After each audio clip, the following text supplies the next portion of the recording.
Hi everyone, and welcome to tonight's game. As usual, we are the Snapdragons, a group of polite friends from around the globe who came together for the love of role-playing games. And tonight we will be playing our D&D campaign set in Eberron. As always, if you like what you have seen of the game so far, give us some likes and share the videos because your support is what makes us keep going and keep doing this. And if this is your first time watching, like this episode, this is like 11, so there will be major spoilers. But if that's what you are into, that's cool. But maybe you should go back and watch what happened before because it was like pretty crazy. Yeah, that's it for me. I bet by now, if you are familiar with our game, these people around me, the cast of our group. So we are doing something a little bit more fun, which is we are going around doing a little bit of like role playing warm up. So David, tell us what would maybe be Leovar's favorite, I don't know, movie. That's particularly difficult for me. You know what? How to Train Your Dragon. Oh, Probably. Wishful about that one? thinking. okay. I feel it checks. I feel that's on brand. Just, Yeah. yeah. Best Check the out. question. Best the question around there. Oh right, yeah. The same question. I mean, then. All right, Nate, Mr. Movie. Yeah. Daxaketh's favorite film would be The Book of Eli with Denzel. That movie's badass. Yeah. That's one I've not seen in 10 years or more. Got to rewatch that one. Maybe it's not badass. I'm remembering it being cool. Maybe it's awful. I'm going to rewatch it this week. Get in the comments. You get roasted. Jack, Sentinel's favorite movie. I think Sentinel's favorite movie would be My Little Pony. I think it would be Fury. Fury's a good Oh, film. that's a good And movie. That's real stuff. He knows it. So, Sam, go ahead. I have no idea why this is the first movie that jumped into my head when I thought of Khorvaire, but Event Horizon. Oh, wow. I mean, it's me, so it's always going to be a horror film. But David, spare yourself. I don't think you could handle it. But yes, Andre, what is Oh. Max's favorite movie? Ooh. I think this would surprise the people, maybe even you guys, but I think Max's favorite movie would actually be a romantic comedy. Oh. He's Prob- tender. I would say Pretty Woman. Oh, I know good one. that one. Julia Roberts is a national Yeah. treasure. Yeah. She's She great. is. Omar, what is Merrick Stakhanov's favorite film? I Robot. Yeah, yes. If you didn't say it, I was going to. Nice, very nice. You heard it here. That's canon. That's canon, guys. Yeah. Well, so you have our cinematic taste. Get in the comments and tell us what would be your character's favorite movies. Yeah, that is fun. We will do more of those. But now that this is out of the way, we can hit the intro. Here we go. We'll see you in a few, guys.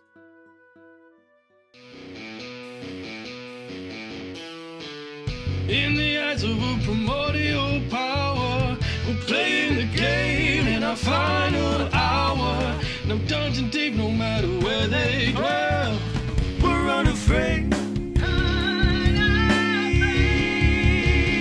Give me a deck set. Counterspell! Pull up a chair and grab your dice. The time will fly when you improvise. 20s for all and all for one. Snapdragon.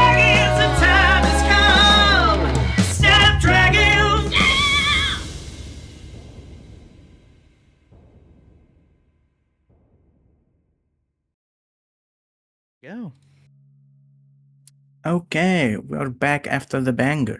So, last session, Daxokith Nas was dead, and the group tried to raise him from the dead. They found no other way but to seek help from Merix Decanith and his prophecy deciphering machine, the Axiom Engine.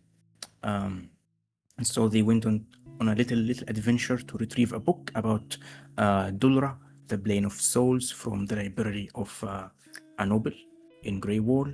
And then they went back to Merix, whose machine started the ritual to raise dead using the knowledge in the book. And by the nature of the spell taken an hour, Sentinel and Merix engaged in a conversation in the meantime about agency, Warforged, future, and Merix's savior guide complex about the living constructs. The hour went by and the ritual seemingly concluded as the grey mist enveloped our characters, plunging them into a landscape where their memories and their trauma became manifest, and their souls were beacons in the dark for shadowy creatures of Dulra who sustain themselves on these strong emotional memories. Jonas's unique shadowy sorceress powers allowed him to navigate this place and even exert a degree of authority over these creatures, while Leovar's force of personality kept these creatures at bay for a time. But eventually the party experienced a bunch of very, very tough and traumatic memories to them until they found Daxokith in the clutches of a shadowy serpentine entity of a childlike personality. He was convinced by Leovar that having a friend is better than having a toy, and Jonas offered that friendship in exchange for Daxokith's return. So, at the end of the session, the party returned to Eberron, breaking this semi-manifest zone to Dulra, and they were all brought back before saying goodbye to Jonas, who stayed behind in Dulra, like any good friend would do. But before we jump back to the present, Khorvaire has been very quiet these past few sessions. He doesn't speak much, but for some reason he was even more, silent. And in the darkness of a place like Dulra, like the rest, he experienced some of those traumatic memories. Although we did not get to see them at the time, now we have a chance to jump back to those retroactively. So, Khorvaire, you are in the darkness of the mist. You feel that the memories being pulled out of you forcibly in this place. What would be the first memory that Khorvaire experiences in this place? A memory of impact on him. Khorvaire is in a tent. He's sitting on a chest, and he's kind of hunched forward, elbows on knees, staring at a woman who is sitting on the cot bed. And she has her head in her hands, and he's waiting for her to speak. Okay. Yeah. So we see Khorvaire in the Syrian military attire, right? What would that look like? Is it any different from what he wears now? There was a green kind of tabard that came with the regular uniform, and there would have been just the insignia of his rank and of his unit would have been on patches on his armor. so you could differentiate him from others. Although the memory itself is like shrouded in mist, and the tint and the place and everything around you is made of that, the memories, the woman's face and like figure is pretty clear to Khorvaire. She's tall and thin, short blonde hair, wearing like a simple attire of leather armor with multiple pouches like strapped to it, filled with all sorts of vials and tools. And she has like the same intense stare that Khorvaire has. And just by seeing both of these people at the same room, you would get that they are mother and son. And as she looks up, you can see her hands has like some acid burns on them, a few bookmarks from acid on her face, the dangers of being a scientist. She is sad, but you feel like this sadness is being like timbered down a little bit, although it is a little bit showing in this moment. And she just looks at him, and she goes, "So you are still adamant on doing that, delivering this weapon to the city of Making?" Yes. Yes, I've seen how effective it is. And I don't know what they're saying in the city, I don't know what they're telling you, but we are on the back foot right now. We need something. But it should not be this. It's I've seen reports of the things you have done with that weapon, Khorvaire. This is not what I trained you to do. I wanted you to follow in my footsteps, to be a scientist, not use it for something like this. If you take it to the city, do you know what they will do with it? They will, House Kenneth will mass produce it, and they will turn it into a profitable trade like any other weapon. Like, who knows what they can do? Drop it from these newly made airships onto cities, onto villages, or arm constructs with it so they can like make suicide missions. I just, my imagination cannot grasp the horrors that the house could do something like this. Like, you will be responsible for a lot of death, Khorvaire.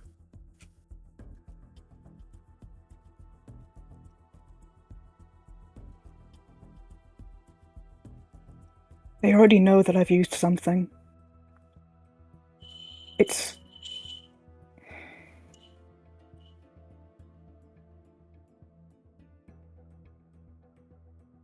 What did you think this was going to be used for, Mom? What did you imagine this line of scientific inquiry was going to lead to? We've been at war for so long, everything now is about surviving. What did you think they were going to do with it? Do you think you can keep it a secret? No. But I thought that our house could use it for something good, for medicine or for hunting, or not this. This is too much. Do you know the name they call you by now?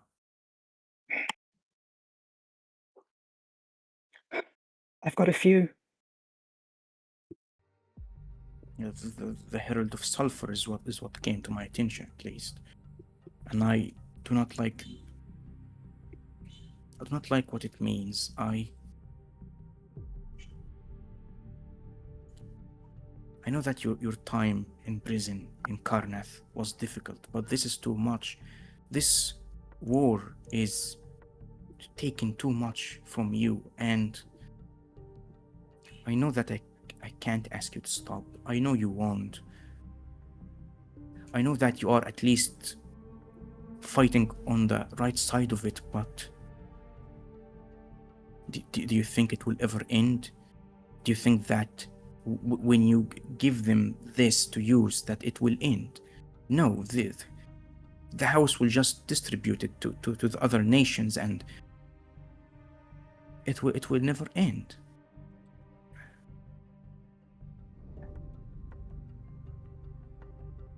Whenever I walk through a village or a town that's been decimated, whenever I see all those corpses on the ground, I can't help but see you as among them.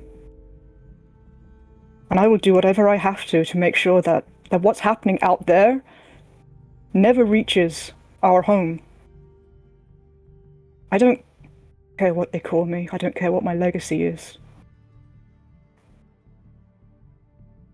I only care about protecting you. She's about to speak when another armored figure enters.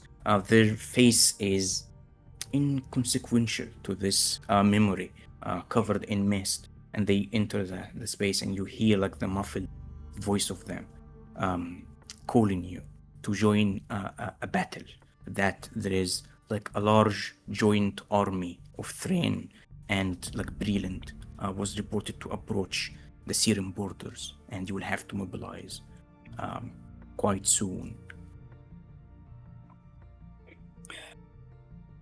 Khorvaire just nods and dismisses the person and just turns back to his mother. I'll think about it. I'll keep thinking about it, but... She stands up and she like goes towards you. She's hesitant to touch you, but then she like rests her hand on your chest, on the armor. Look, Khorvaire, I just don't want this to consume you. I don't want it to end with everything taken away from you. You say that you are trying to keep me safe, but I don't know if there is any place safe in Khorvaire anymore.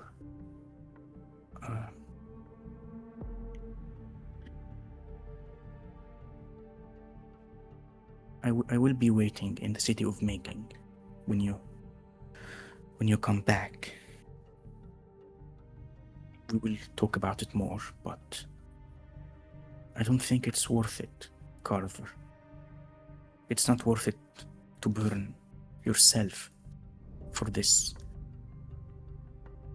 I don't think it is, at least.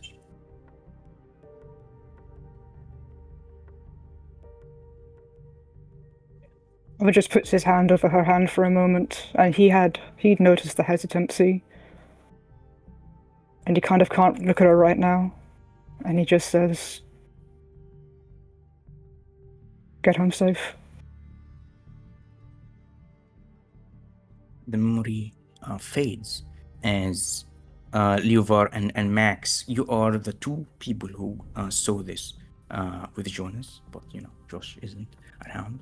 And then just to keep the timeline working, the Leovar, Max, and Khorvaire would go and see Daxokith's memory or the revelation in that, and then they will break away from that, go and get Sentinel, and then on the way out, again, Khorvaire, you are being, and it's weird for the rest of you guys. You had to face those things that come after you, and you had the chance to resist. But for Khorvaire, it seems like this place is like instantly just overpowering Khorvaire with this this memory-inducing effect of it. And so we suddenly are plunged into the heat of a fierce like battle that seemed to have like gone on for quite some time. Like you can feel it in the exhaustion of the soldiers, in the expenditure of magical energy in the air. It is the afternoon, but you can see the sky is a little bit overcast by flying creatures and just those large Warforged fighting on Sire's side with archers on Thrain's side, like decimating units, holy magic, arcane magic, just like this wave after wave of battle and death. Where do we find Carver in this? Well, what is he doing? How is he feeling while this is happening around? Carver is leaning on his sword for a moment, trying to catch his breath. His face is covered in mud and just trails of sweat cutting through it. His wings are out and they're bloody, and he's just trying to take a moment to gasp in some much needed air. You take that moment, and the noises of the battle, the clanging of swords and armor, and the shoutings of arcane words that tear apart the battlefield, they come all rushing like towards you, and then they go like silent for a moment, just for a moment, when like you look up and you see the sky has caught fire and deep fogs begin to gather around you. Everything is useless around you. The strategy, the tactics, the morale of the soldiers, everything is useless. Something just like envelop this field, something so bright that it blinds you for a moment, and you see like bodies falling equally from all sides, and this devastation seems to be like coming for you, and you feel it like this will be the end of you, the end of this war, maybe the end of this nation. No one would know the amount of the destruction and devastation until days later, when people call it the day of the mourning. But here you are in what would be the fields of ruin, just these rolling hills that will become like jagged glass, and you like feel behind you to the north a chasm that will open in the earth with cold purple light coming from it, a choking fog that will erupt in cities across Sire, swallowing and killing everything that it touched in it, and expanding and expanding. But you feel all of that, but you feel safe from it as you see this like glowing angelic figure just like enveloping you. You feel like these two large silver wings like shielding you from the destruction. The face is very stern and kind, looking at you with like two vibrant blue eyes. Alcindor, your patron angel, your guiding mentor, looks down at you. I can't let you die today, Carver. I'm sorry. What's happening? No, don't.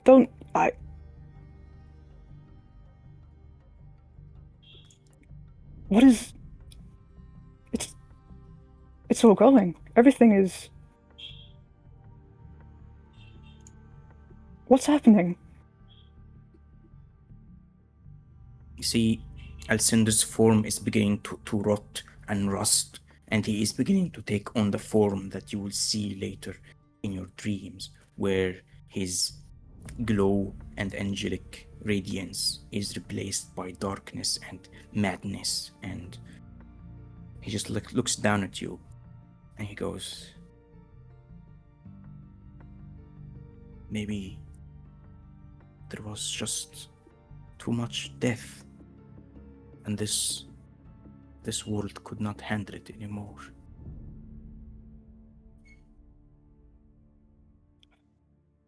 Wait, no, don't save me.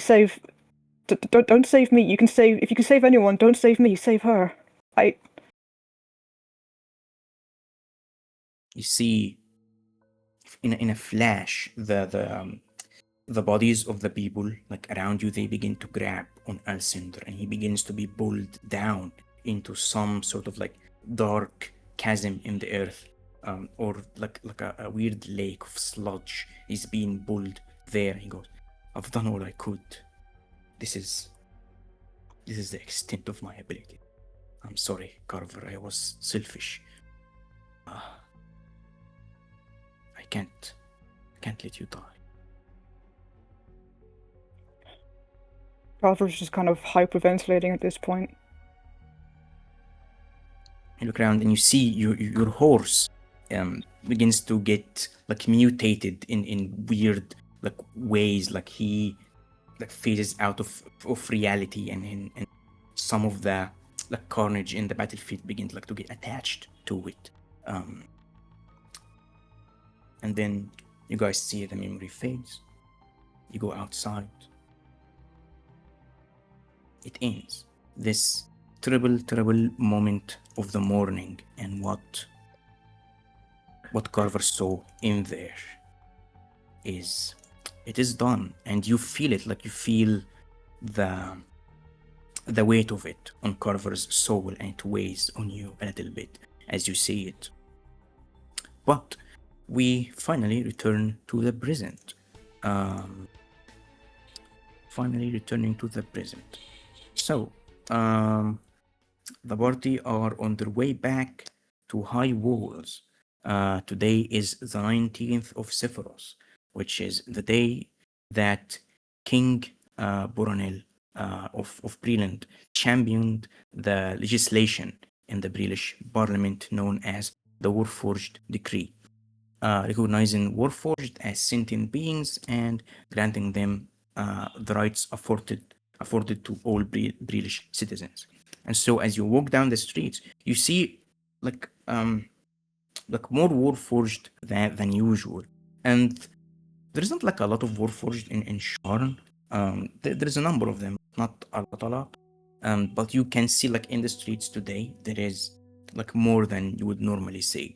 And they are all like congratulating. Some of them are, not all, but they are like in like a festive celebration mode.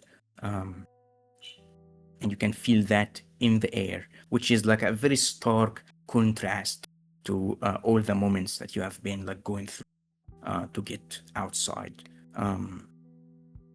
So what do you do? How are you feeling in this space? How is everybody coping with this on their way back to their home?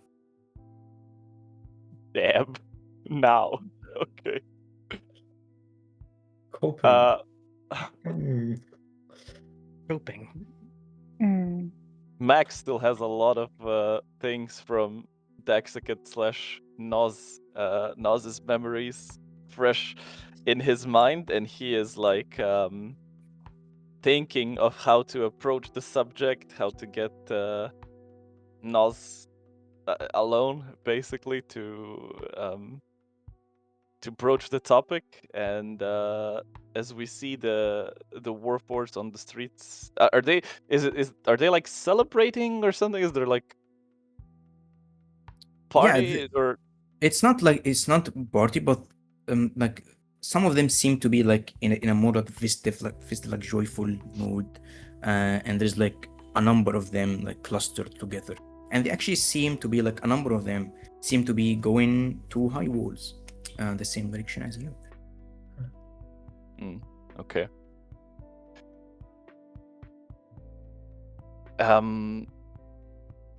I guess Max will turn to Sentinel and say, "Is today a special event for you and your people?"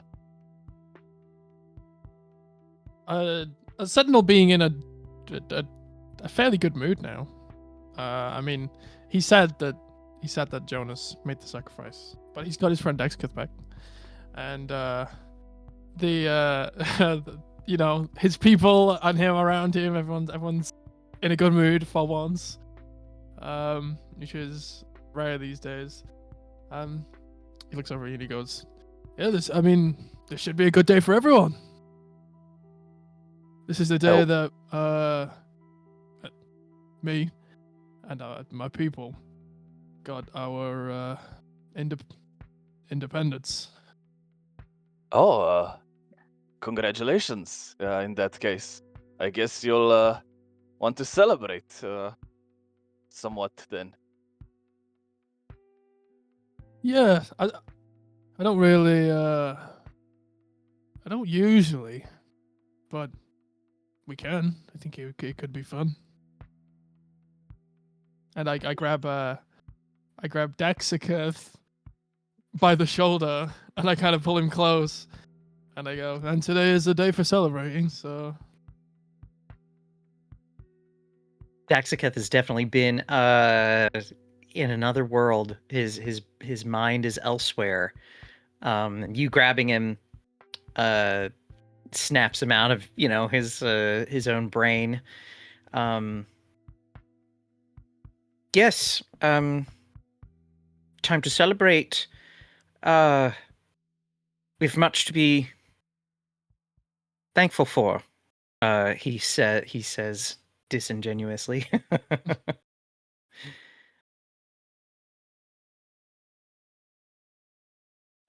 Yeah, sure.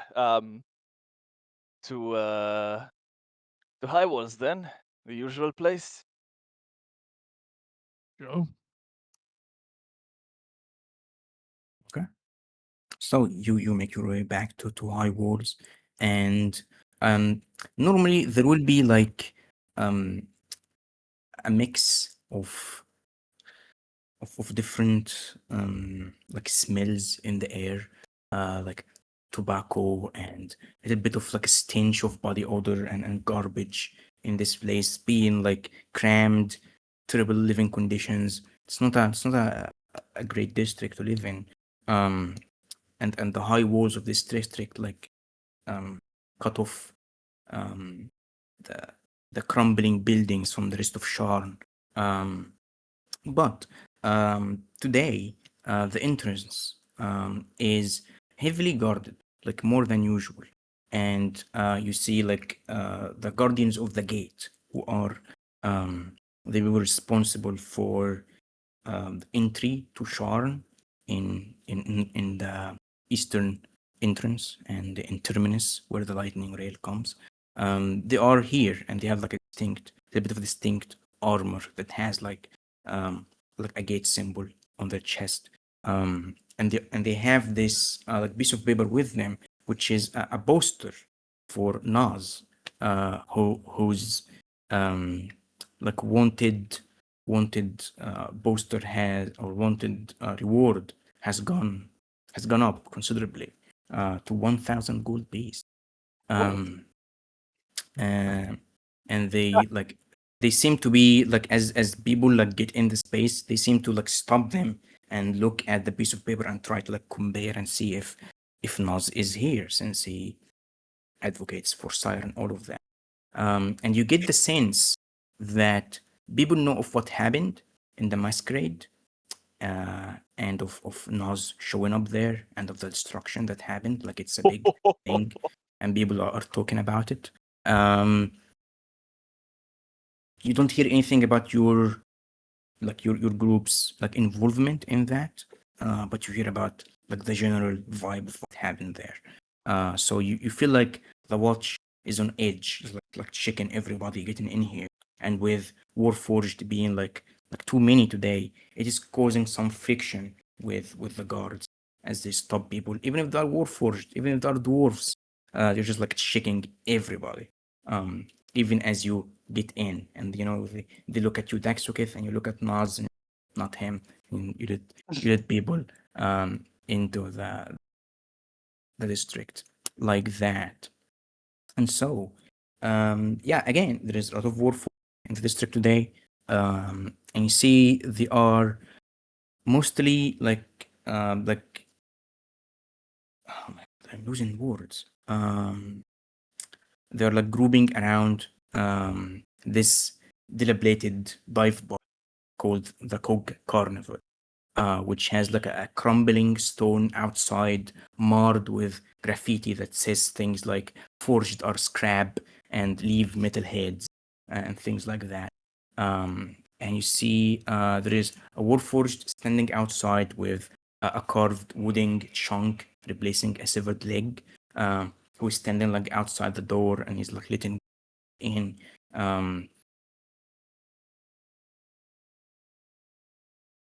I think the Avar, who's been fairly quiet for this walk back, has been thinking about it a lot, and the things he has seen, because he saw everything, and he's upset about Jonas. He's glad to have Dax back, and he might see all of that and just kind of look to Sentinel.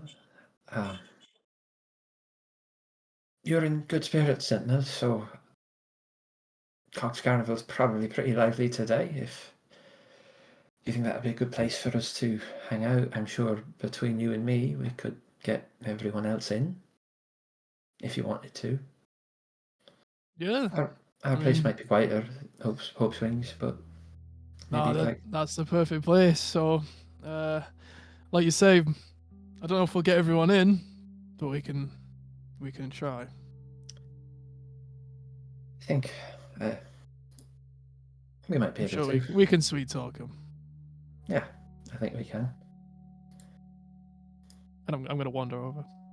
Okay. Well, So Ingot, this Warforged like bouncer of the place, he greets you, Sentinel and Leo, and he goes, "Hey, busy day today. How are you doing?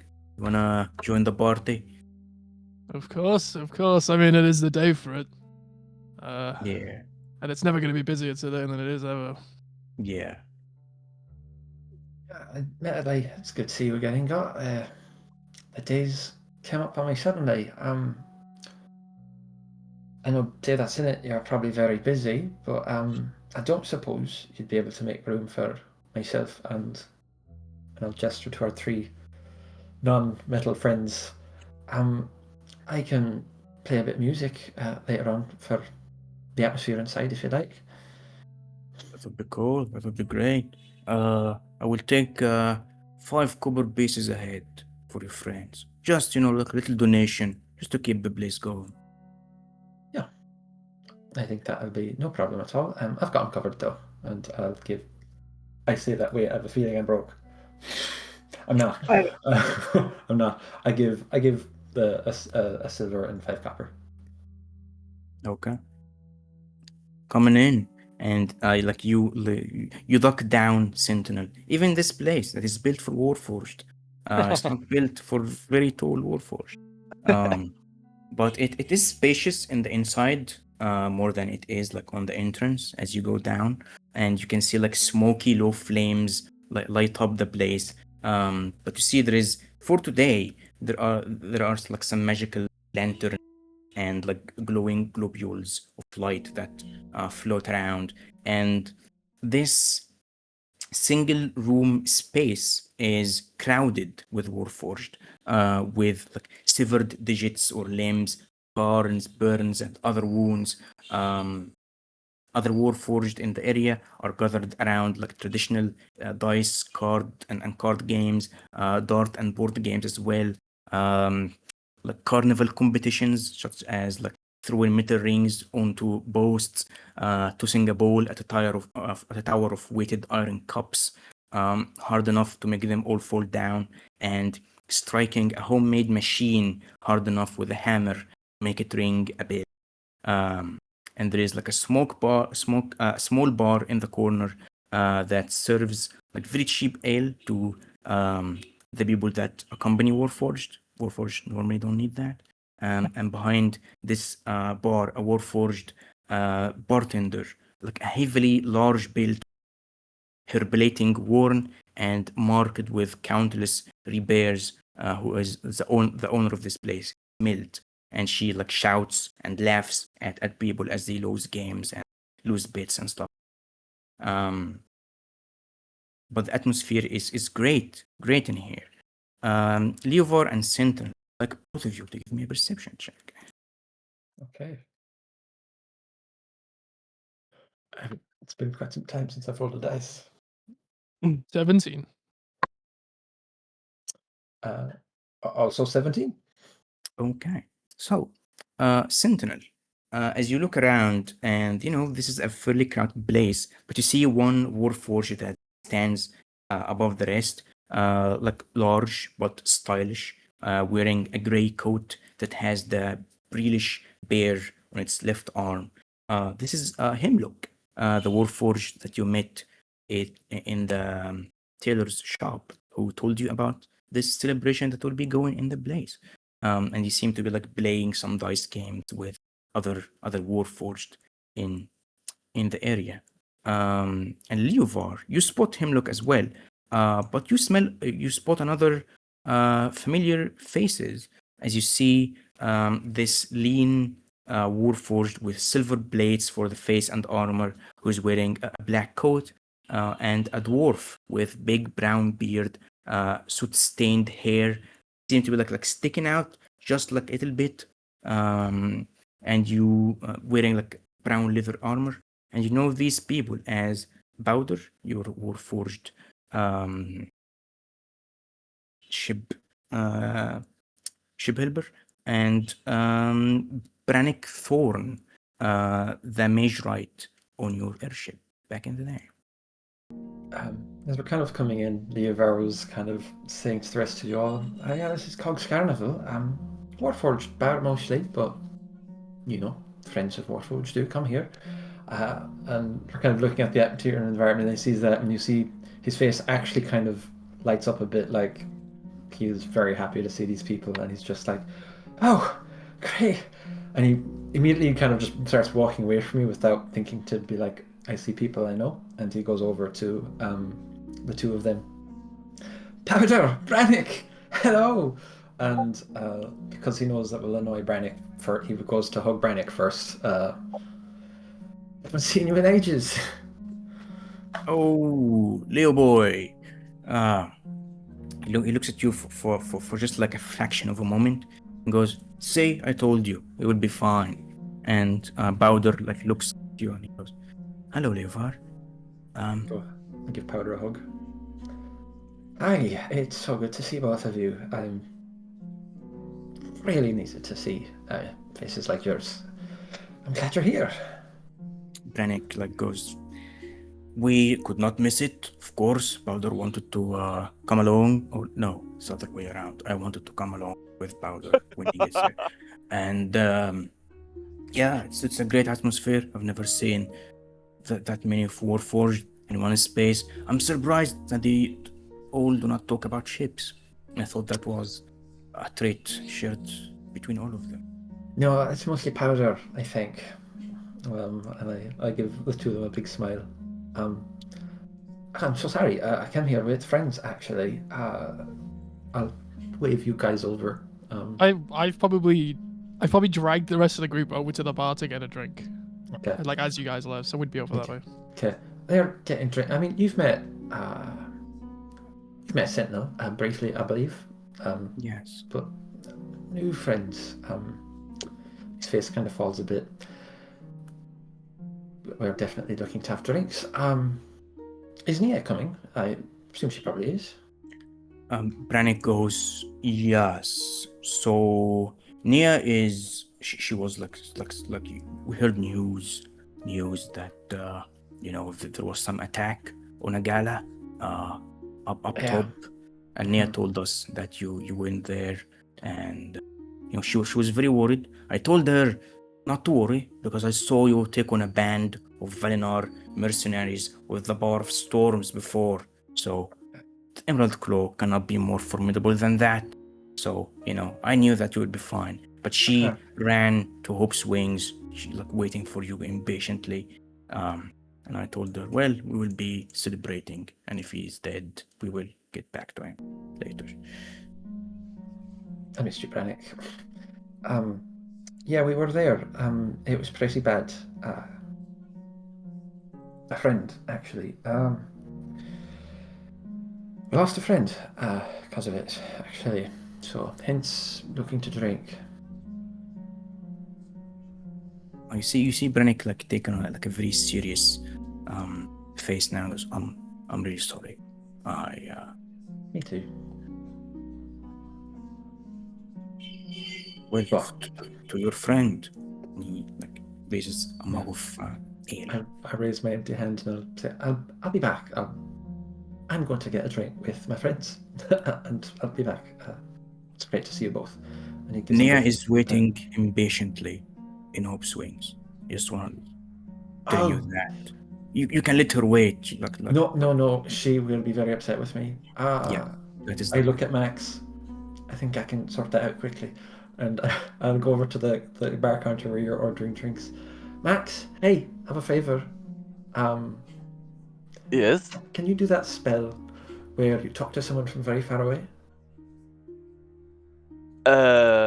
Okay. Do you remember my friend Nia, who I introduced you to at the tailor? Do I remember her? I probably would, right? It was like Yeah. 3 days ago. Yeah, okay. Cool. It feels like it's been an age. Yeah, I remember her, yes. Could you send her a message and say, I'm alive and I'm at Cog's Carnival with our crew? Would that be too much to ask? No, sure. Alright. Let Thank me try and remember her a bit better. And I'll just, spend a bit of time, like, painting her picture in my mind in order to use the sending spell. And then I will, let her know what Leovar asked, that he's fine and he's here and we're having a drink celebrating a friend's return. Okay, so you send that, and it takes like a moment, and then you get a reply. Oh, I get a reply, yeah, fuck. Yeah. Oh wow, that fucker doesn't want to come see me, and I'm wants like me speaking this as I'm getting it in my head. I'm get- just like, all the way to him when I'm so worried, and he doesn't even want to come and see.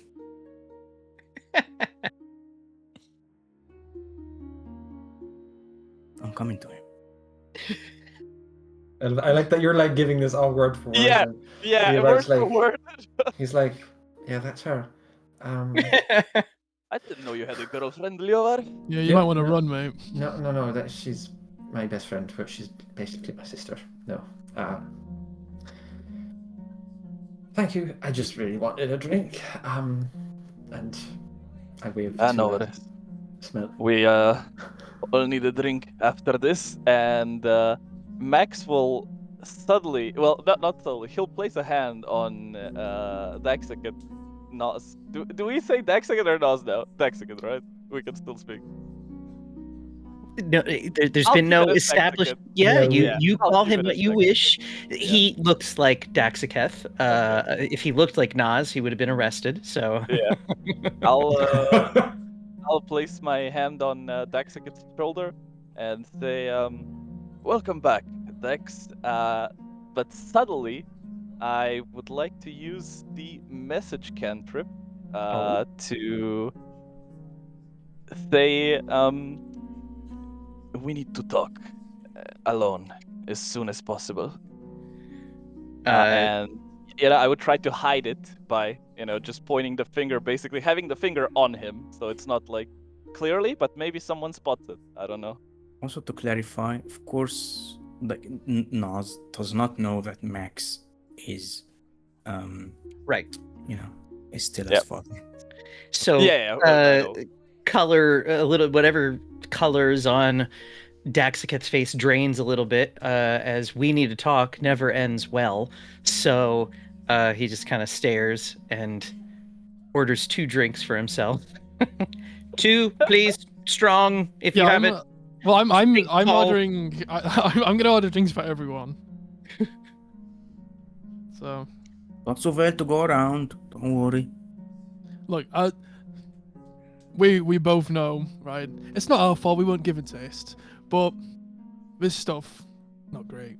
You've got to have something better back there for me and my friends. No, actually, Yeah, I've tried this before. Not usually needed in a Warforged to tell you about. It's not good. The drink here, I love the atmosphere here. Smell. It's my favorite Yeah. place. like, Drink the, not good. the expense of getting like fancy drinks for people where we normally actually don't get like people who drink.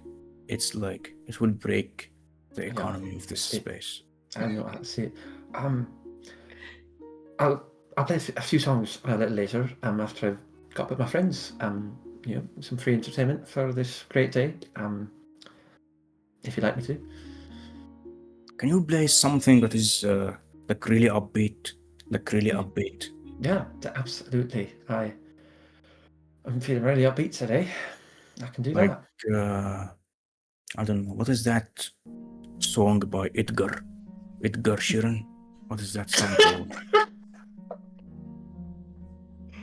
A very famous bard, but Yeah, he has a few very Edgar Sheeran. He's got a few very upbeat songs actually. He's quite as I blank on all of the songs. Castle on the Hill is a pretty cheerful one, I think. Yeah. I want one from his ballad, the multiply ballad. There's like a couple of ballads, with the multiply ballads. Want someone from those. Yeah, I certainly know those. I can play some of those. Yeah, absolutely, no problem. Great. We won't be paying you. Oh, That's no, just fine. Oh yeah, cool. no, that's no problem. Cool. Happy to add to the ambience. Well, round of drinks for all my friends, and you can put it on my tab. They are pretty cheap. Like sure. That's like it's Yeah, really but we're gonna get more. So Okay. Lever drinks the terrible drink, and he doesn't usually do this, but he does down the first drink like pretty quickly and just like. Same. yeah, actually, in fact, you guys order whatever you want. Just add it to my tab, and I'll pay it all at the end of the night. It's just this. This is the only drink they have here. You guys just go up and just order, and I'll pay it at the end. I mean, if it has alcohol, I'll drink it. Levar, if you're very like adamant on getting something fancy, you can go to Hope's Wings and get something from there, and Oh, Yeah. I should have let her know to bring Oh, some no. booze. Oh, you know what? I will meet her halfway. I guarantee you she'll be welcome back. as you do that, and as you like go back, you see her like back, like, oh my god, behind you, and she has like short black hair, and she has like a nicer attire today, like a white shirt that's not actually grimy, and she looks at you and she goes, really going back for the drinks, but not for me. Wow. I go to give her a hug. Out of his three best friends, should be the most insightful into Leovar's behavior. He'll give her a hug. Very sorry. Just wanted to see you quicker, and I really needed a drink. Such a cheerful day. I was very scared. You know that. Yeah, I'm sorry. It was pretty bad. One of my friends, he died.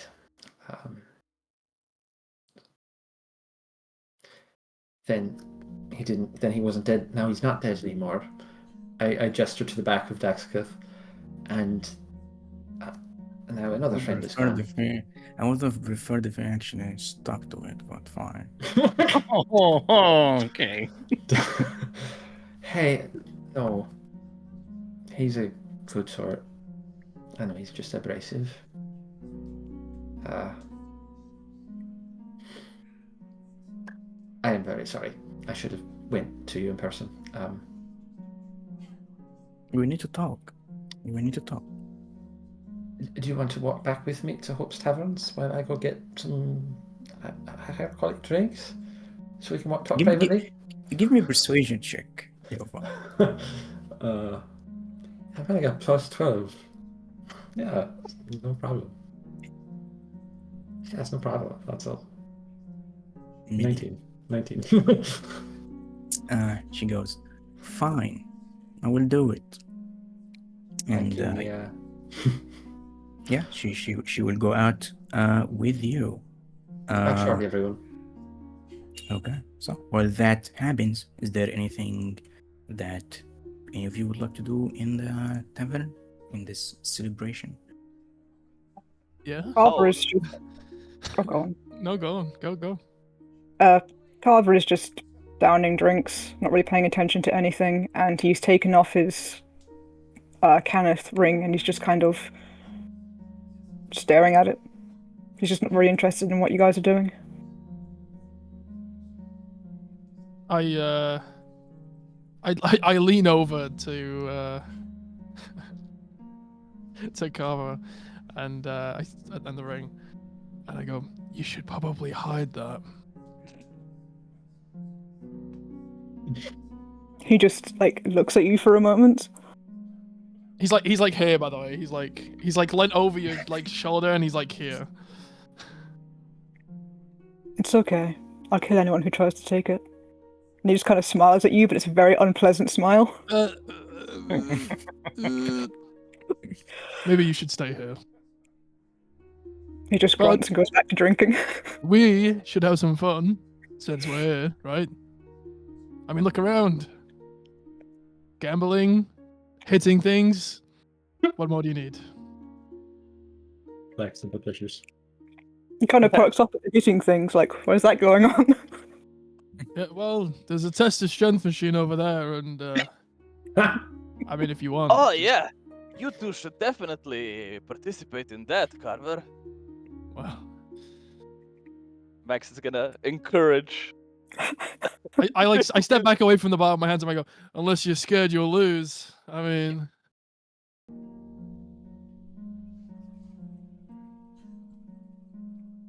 Carver, you're not gonna let him take that, right?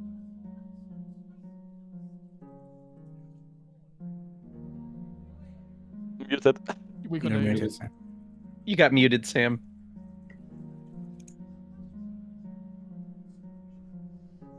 Oh no. Or is that a connection issue?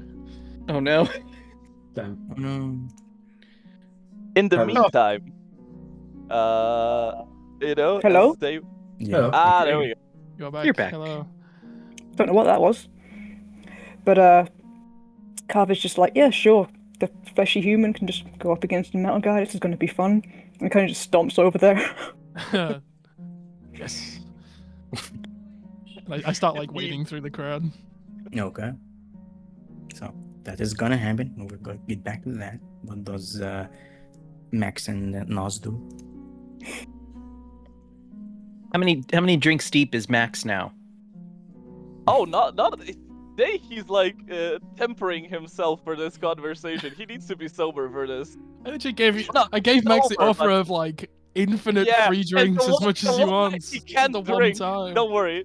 He'll get it later. Something's wrong. I'll take you up on it. Yeah, and maybe someone perceptive might have noticed that something's wrong. Yeah. Yeah, no, I think Leovar is aware there's so much wrong, but Leovar is That's his own issues compartmentalizing. right He's now. compartmentalizing until he can start addressing. But Axiketh Max, is asking Max. Do you want one? Are you gonna have one? Two, please, and then any for you? No. I'll have it later. But really, while we have this chance, we should go somewhere quieter. There's something I really need to address with you. Wonderful. It's important. Well, sure, of course it is. You've seen a lot of things. Okay, then just two for me. Two more for me. And he's already finished his first two, and he's got mugs this big, and he's keeping on trucking. Okay. You go and it's pretty packed today. You will not find an empty Then we'll go table. outside. Outside. I don't feel threatened at all. Alleyway talk. Anyway, It's like the smoking room. Fight. Okay. Yeah, that is dope. You can go outside. And as you do go outside, and we catch like Leo and Nia about to go into Hope's Wings. The four of you see a religious procession of Syrian like refugees chanting prayers of the sovereigns, mixed with like old poetry, like mixed with the vassal scripture, like flowing melodies, and as beautiful as they sound, there is like a sorrowful undertone to them, even a little bit of anger, and they are led by like this middle-aged man with kind, like sorrowful eyes, with like once blonde hair that is now streaked with gray, wearing the typical attire of vassal priests, but it's in mourning weave, so it's all black, cut in Syrian style, with a long cape over it, and the octagram of the sovereigns dangling, affixed to the left side of his cape, and he's like walking around, and there is like a dozen of people moving through the street doing this procession, and it's very haunting. And this is not something that you usually saw in the streets of High Walls, but this is like a new occurrence. Like you have seen maybe one or two of those before, and you know that the leader of this procession is Elias Vance.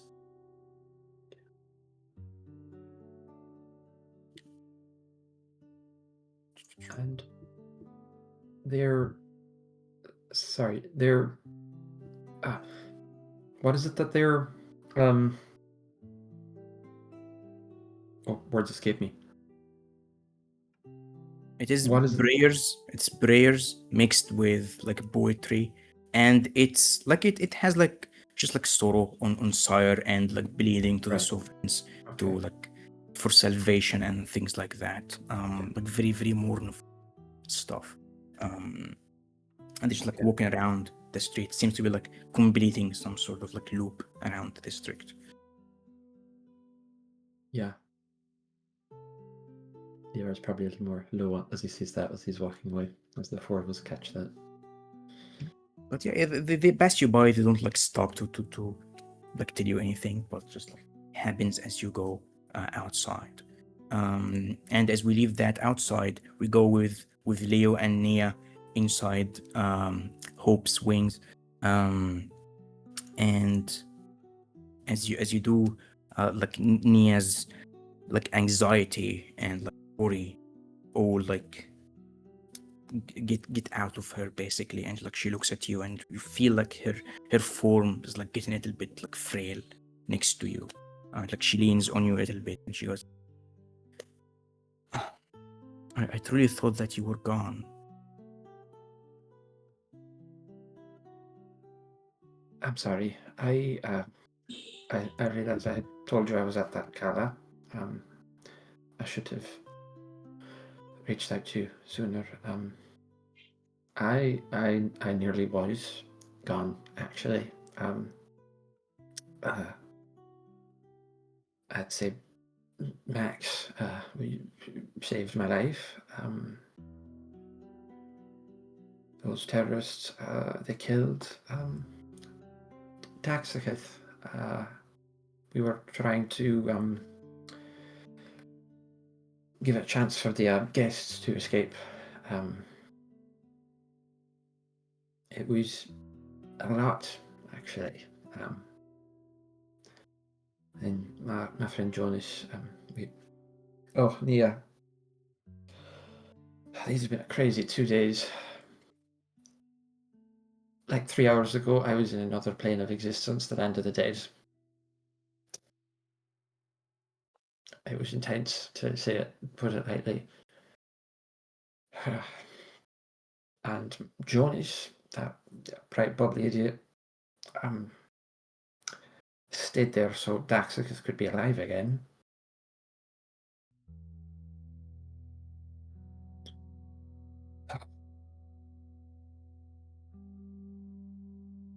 Yeah.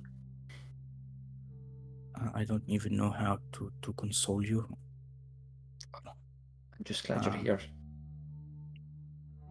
Me too. I'm glad that you're here, Leovar. I was so worried, and I knew that you being there was just like bad idea, but like, yeah, this is a little bit more than what I thought could happen. Yeah. I'm really sorry. Yeah. I mean, you know, on the other side of things, the reasons that I shouldn't have been there also become a problem. Once things quietened down and powers that be realised I was there, obviously. Wait, they know? Yes, they found out after that I was there, you know, in the fallout, so to speak. And she who will not be named, my charming co-pilot, was also there. I told you she will be there, Leo. I thought she would have ran away, though. With all the chaos, I expected she wouldn't have stayed around. No, she's, I think, braver than that, but now that she's hesitating a little bit to speak, and in that hesitation, you hear Agrin and Andrela like greet you, Leovar, as you enter the space, and hey, Leo, if you have a moment, like busy. Yeah, of course. And you see, like Agrin is pretty excited. Andrela is too. But he goes like beneath the counter, and he brings this like a piece of parchment, but it seems to be like magically enhanced some way. And as he unfurls it, you see it has the symbol of a blinking dog in silver. We did it. We joined the whole. Finally, So, did you join the what? the Hostlers Guild. The Hostlers Guild. Oh, that's fantastic. That's wonderful. You've been trying to do that for so long. Yeah, we finally managed to afford the licensing deal with Hollanda, and now this establishment will be part of the guild, and you know, customers will flock into it now that, you know, we have an insurance on health and quality standards. That's wonderful. I'm delighted for both of you. We wanted to thank you a lot. Like, if you did not talk with you know, some people in the council, and, you know, like, if you did not, like, your performances and kindness was like a really crucial part in making this. I mean, I have had a bedroom here for 4 years now, so I mean, it's my home. I'm happy to help you guys keep it up and running, so it's no problem at all. We thank you a lot, and for that, we've been saving it for this occasion, and bring this like very expensive bottle of wine. And he just takes it, and like, he's a look of someone that's like, I needed this so bad, and he's like, I love the both of you so very much, and he goes to give them both a hug. I'm delighted for you. Thank you so much. This is wonderful. Could I buy a bottle of whiskey off of you as well, though? You don't have to buy anything. This is it's a great day. It's a day of celebration, and yeah, it brings it to you. Oh, thank you both. I'm so happy for you. I'm going to have to put on a hell of a performance for you sometime this week. I'm actually going to play at Cog's Carnival now, the day that's in it, and you know, a lot of friends are over there at the moment celebrating. I'm so We happy like for that. it. We hope that we made you happy with this, just like you made us. You have no idea how much. I needed a drink, and this is a very good bottle of wine. This is great. I needed this. Thank you. As you go out, you hear like Agrinton, I told you would like it. Go back to Nia. So sorry. Never drinks. What were you saying? She looks at Rayla and Agran in this conversation, and I'm sorry, Leovar. I think that you must leave the city. His face kind of drops a bit and he lowers the bottles. Why? Now that House Lidrander knows that you are here, there could be some repercussions for you showing up to their masquerade. You are an excoriate. This is not just gonna go by. I'm an excoriate for stupid reasons. I've lost so many homes. Yeah, you of all people know this. This is home now. Fuck them. I'm tired of not being allowed to have a home for more than a couple of years. I know, and I'm very sorry for that. But I just worry. I just worry that who knows what they could do. And I can't get you out of here. Hell, I know a group in Onadir who want to try an experimental airship, and having someone of your skills in their crew would be very valuable, and they can protect you. Who are these people? You don't need to worry about it. But I hesitate to tell you this, but after what happened in this masquerade, I wanted to tell you that yesterday, but I hesitated. But now you must know that there is a prospect for you out there. You can get back your life, in a way at least. I could fly again.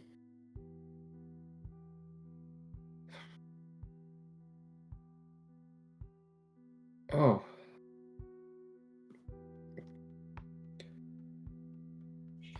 This is why you're my best friend, Nia. You'll always be honest with me, and you care. I think I need to do a lot of thinking. And I also need to do some drinking today. I get it, and I think this is a great opportunity, Leofar, and I think that with everything happening, this could be a great opportunity. In there? Yeah. Right. Yeah. How experimental are we talking here? Look, what about you go to Bowder and he will tell you more about it? Oh, he knows? Yeah. Oh, yes. Let's do that. We will keep the wine for people who really appreciate it. I got the whiskey for some more of my less discerning friends. Okay. We'll take a slow walk back, just enjoying our company and thinking. Okay. So, as you guys do that, we see two other people outside, Max and Daxokith. So, what is the vibe there? Well, they would have went to a place where no one is over here, so probably like a secluded back alley or something. At least Max would lead them there, which probably Daxikid is not worried at all about that. You know, everything's fine. Yeah, Daxik is fine. But yeah, once they would come to a sufficiently secluded place without any bystanders or people overhearing, Max would turn to Daxikid and say, well, really, welcome back, first of all. Oh, thank you. I had barely even had the time to realize that I was gone. Look, I know what you're going to say, and I've taken on many people's forms in my time, and I've pissed off a great many people by doing so, and just my mere existence of me being who I am is bound to make people uncomfortable. And if I've impersonated a loved Vex? one of yours, What the fuck are you talking about? I mean, all of you saw my secret laid bare. Yeah, I don't care about that. Listen, there was a woman you were looking for at the end of your memories. I believe you called her Lilia? Liliana. Yes. Did you find her? Do you know anything about her? Where she is? Omar, it's safe to say no, I have not heard Yeah. word. Not since the morning, no. And Max like punches the wall, and then he's like, "Ow!" I that to Khorvaire probably. It's imperative that I find her as well. You know, I wasn't looking for her, but now I will be. you two know Lilia. I know of a lot of people that you had met, and for the first time, actually revealing, Max is going to take off his cloak slightly and reveal the mark of shadows to Dexicate on his arm.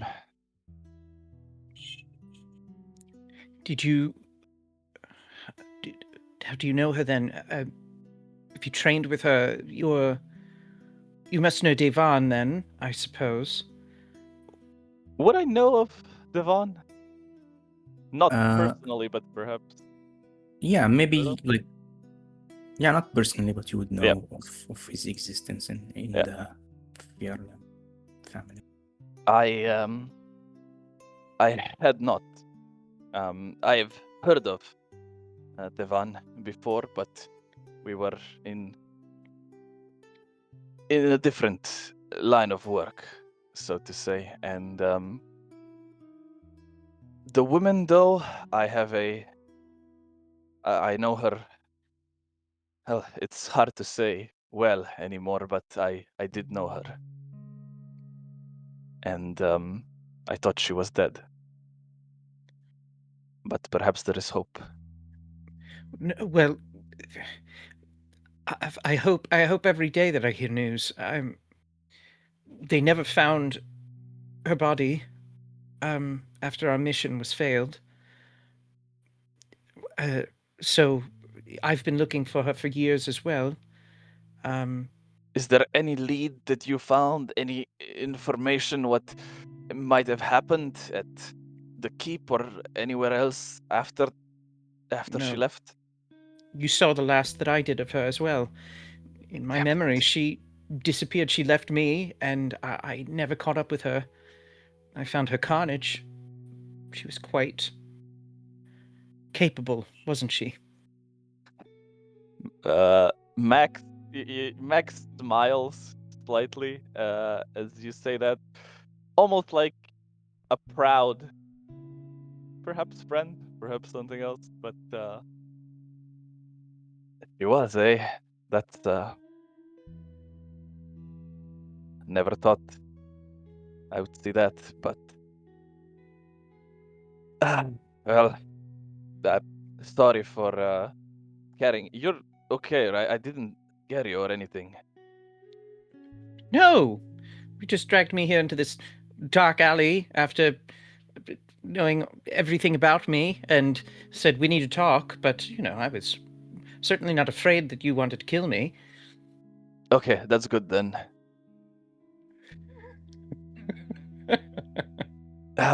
He Well, finished if beer number 3 and starts yeah. working on beer 4. Well, if you hear anything at all, I hope you will keep me in mind and inform me. And Yes, of course, Max. Well,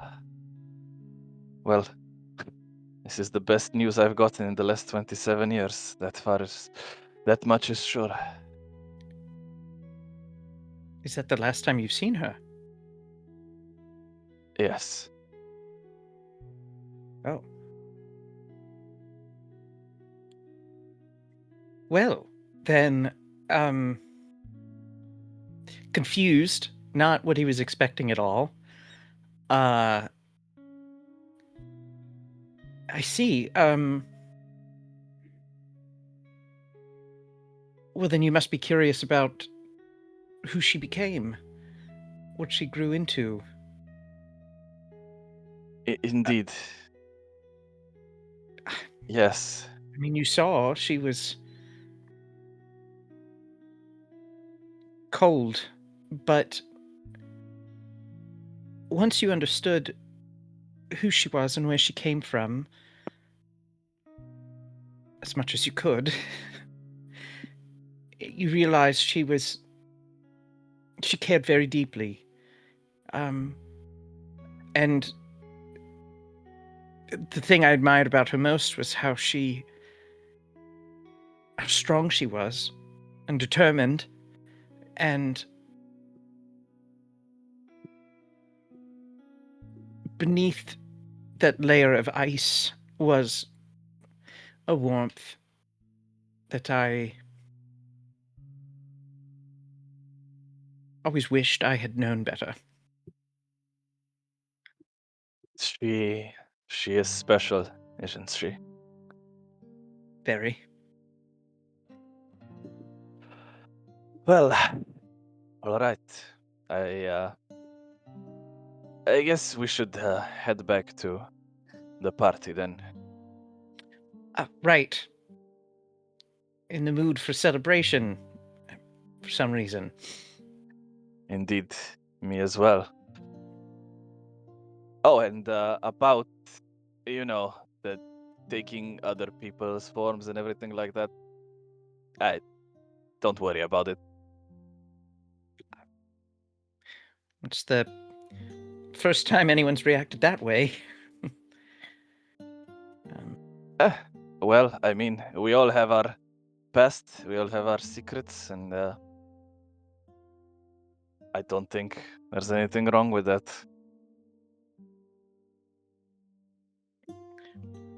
Thank you, Max.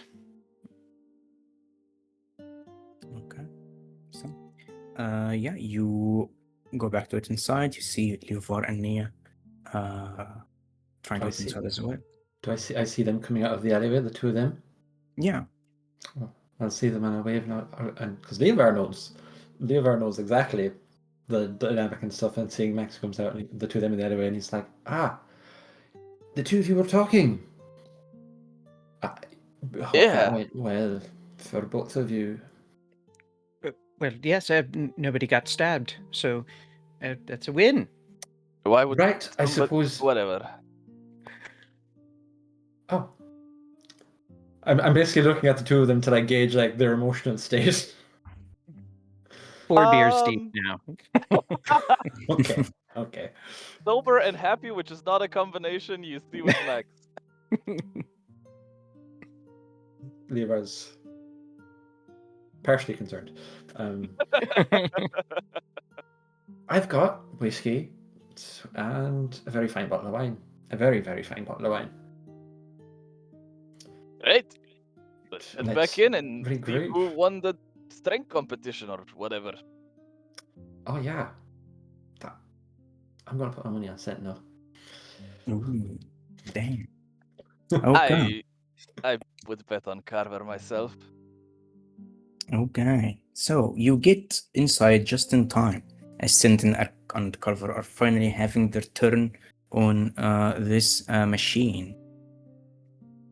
Let us see what it looks like again. Yeah. It's this homemade like bell ringing machine with like a big hammer, strike a bell, or like strike this machine with until like a bell can ring by doing that. So finally, Carver and Sentinel, you are having your turn after like rows and rows of Warforged, and you actually see Hemlock. This gentle Warforged is behind you, Sentinel, as well, and it's like explaining the rules. So it's 3 rounds. You hit with the hammer. You the stronger one. Like it's easier to explain when you hear it. Like the one who rings the bell, the one that makes the bell ring harder is the one that wins. It will be like very evident who does it, because it's a ring and we can all hear it.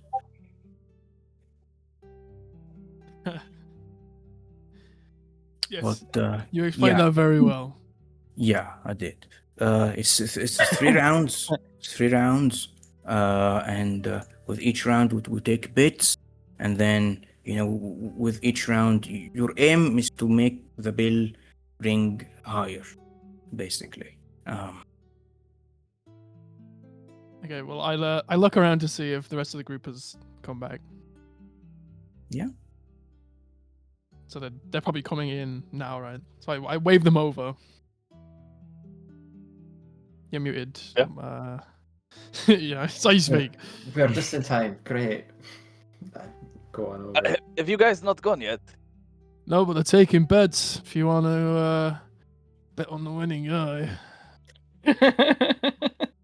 money to be Contest. made here, guys. I would like some money. Carver, how confident are you? He's made of metal. Yeah, but you're you. Carver just smiles and like cracks his knuckles. I think Leovar's feeling a bit. He's needing a bit of an outlet, I think, and he's like, right, well, we've got one for Carver. Sentinel, my money's on you, because I've seen what Good you choice. can do it, and I know you Good can choice. do it. And Leovar's confident words are always so inspiring, You get a verdict inspiration. Yes. So sorry, Sam. Damn. That's okay. The thing is, it's 3 rounds, so I can only use that Yeah. once. Yeah, I'm not going to do it for every round. I'm being cheeky. Okay. I wink at you, kind of feeling the magical power influence me. No, he's confidence Well, in you whatever, is yeah, inspiring, whatever. Okay. And so Hemlock looks at you. Would you like to give us make this a little bit of a show? Give us like an introduction for each participant. Oh, yeah, sure. Why not? Just a moment, and I will, as I'm pulling the cork out of the wine bottle, I'll skim over to the bar, and I'm like, can I have a few glasses, please? It would not help here on Carver, would it? Damn it. I'll pour some wine. I'll start taking a drink of the wine, and I'll come back over, and I'll be like, all right, okay. And Leovar will lift into the air, a foot into the air, using his boots, and Because he's so short next to us, I mean, yeah, but also, that's 5'11" is pretty short against you guys. And he like lifts up there a foot and a half, and he's like, "All right, ladies and gentlemen, we have a very interesting contest here between 2 good friends of mine, Sentinel, the Warforged, I'm sure many of you know and love here, and our fusion of flesh and metal here, Carver, stern-faced but also strong in his own right. Place your bets, everyone. It's going to be quite a contest." As you say, Sentinel, you hear like a couple of aye aye, and when we say Carver, a mix of flesh and metal. Ooh. I like point out to the people celebrating. Yeah, and I start flexing. theirs. You got this, Carver? Okay, people are like placing bets, and Nia goes, I'll bet on Carver. And Brannick looks at you, Leofar. You're sure that Sentinel fellows, the guy's all muscly and tall and stuff. So, Well, to be frank, they're both very strong, but I'm putting my money on Sentinel today. okay. I see. I will. With the money as well. And, okay. So, this is where things happen. So, it's 3 rounds. And this is a fairly easy target to hit. So it's not about hitting, it's about the damage. Smite, baby! Do Yeah. it. Wait, And Bardic doesn't help with that. I was hoping it'd just be like contested athletics checks. Not Realize it'd today. do Oh, can we still place bets? I'm feeling very confident all of it. No, kidding. I mean, I was like, I have an athletics of +11. This is easy. What do you Yeah. mean damage? I can't beat the paladin in damage. but you would see the paladin smite though. That's not discreet. Did anyone say it's against the rules to smite? Hello? Yes, it's true. No. I don't think there is any rules. I think you just hurt it.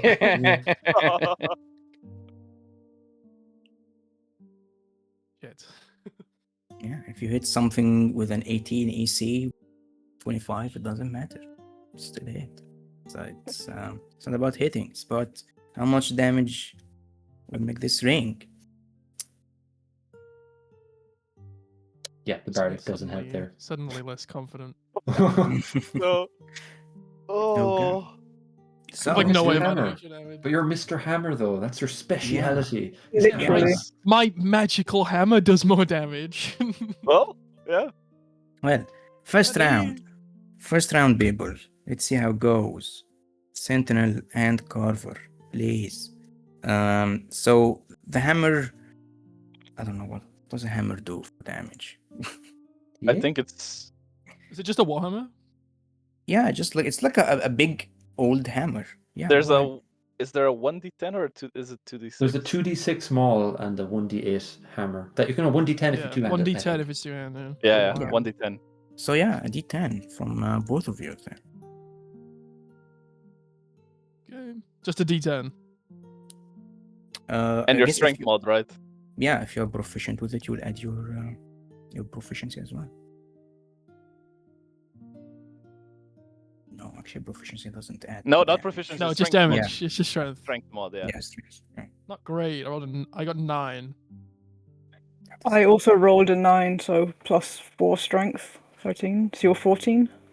No, I got 9 total. 9 total. I rolled Oh, Oh. I rolled a 4 on the d10. okay. Yeah. Okay, so Yes, Khorvaire, go! first round, Sentinel, you hit the bell and it rings. It rings quite well, actually. But as Khorvaire, tell us, Khorvaire, how do you win this? Khorvaire is not in a great headspace. He's pretty fucking pissed, and he has some emotions he wants to get out, so he's just going along with this, and he's just taking the hammer and just going to town just to try to release some of that tension. Okay. So after Sentinel hits the bell and it rings, you see like the crowd like cheers, and they are all like waiting for Khorvaire to definitely fail. He will not make it ring as high as this. And then just like Khorvaire like goes and wails on the thing, and it rings like quite loudly that people just go whoa, just in shock and high. So first round goes to Khorvaire.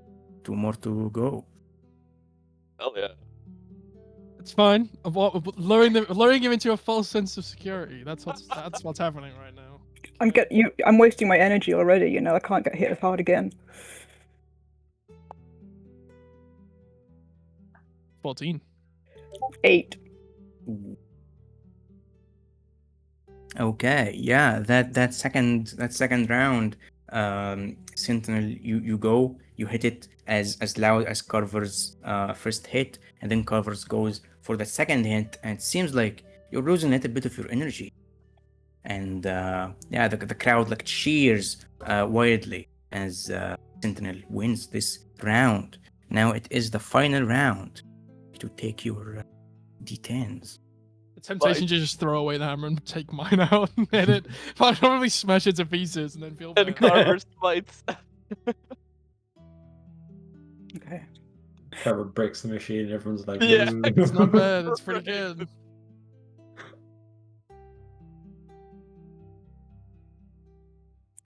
Uh, 9 plus 4 is 13.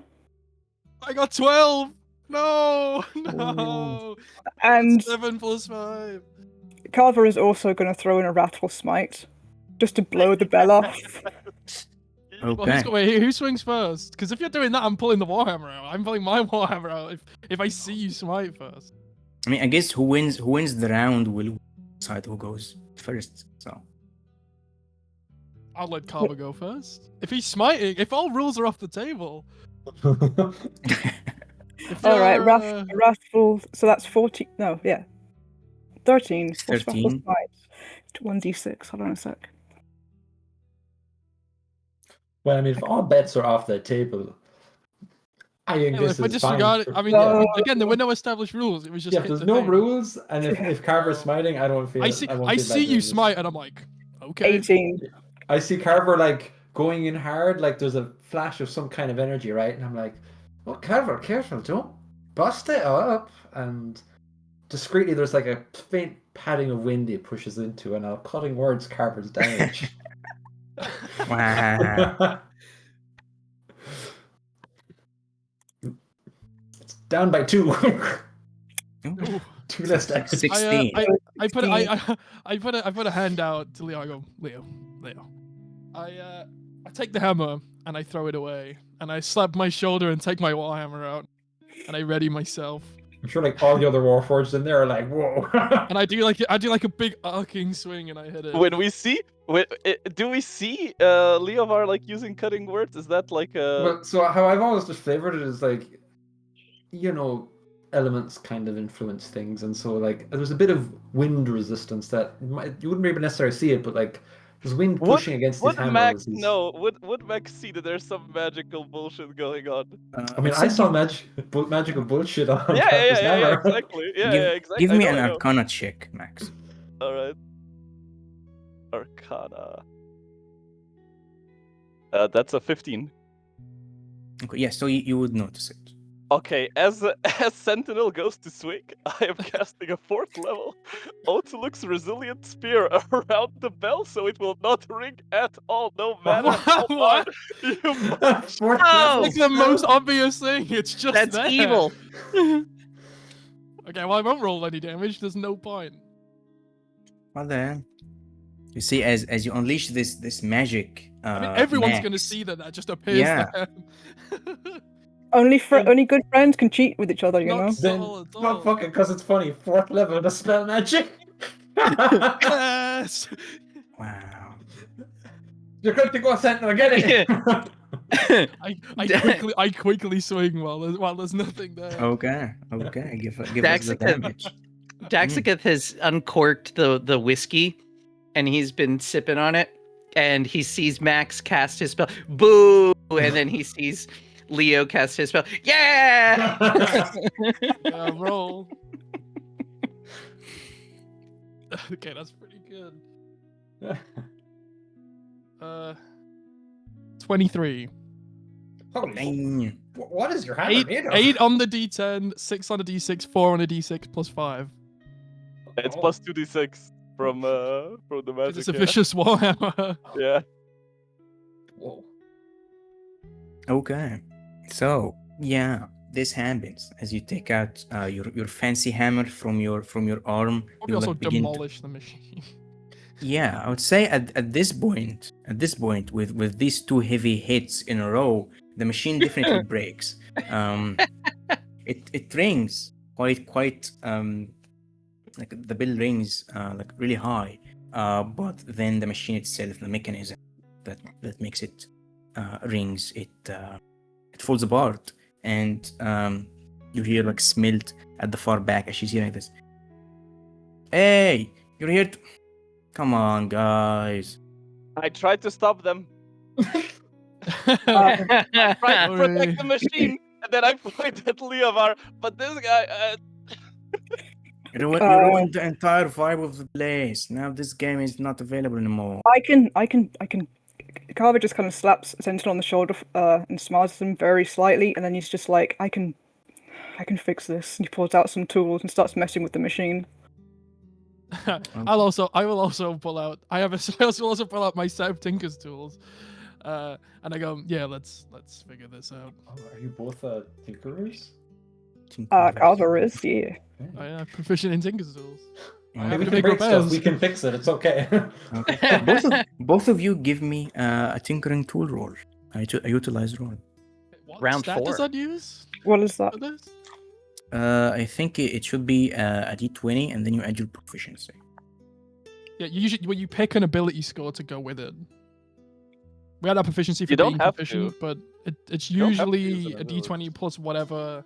Because if I go into it in my inventory, I think it uses dexterity thing. Or intelligence, I think, depending on the device, Yeah. Thank you. maybe. But I got a non-nat 20 because they're both the same anyway. well, But I'm just not going to use roll- dexterity because I'm not very good dexterous. Well, if it's yeah. dexterity, then I mean it's not amazing. What's our plus 3? That's right. 10. I didn't roll very well. Okay. So you try to fix this. You're helping and you're fixing like some of the broken parts and stuff, but Khorvaire like finishes up the work, gets it up and running. So while Khorvaire and Sentinel has fixing this machine for a bit, what does the rest of you do? I will get the glasses. Drink. Pour the drinks. I have whiskey available for Carver when he's done. Also, my apology for interfering.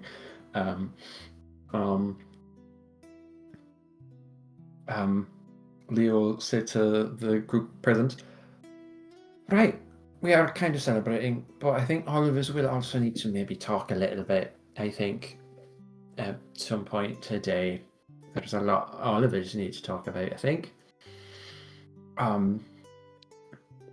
But I just like to meet some friends of mine, my old crew. They're also here. Well, you've met Nia, because I've gestured to Nia, she's with me. And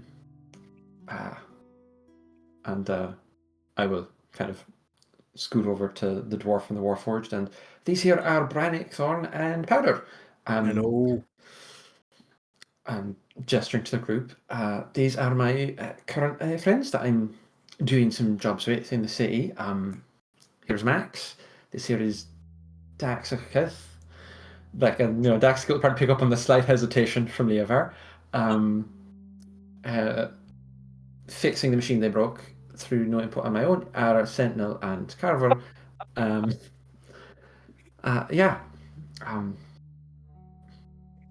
Oh, Brannick, here.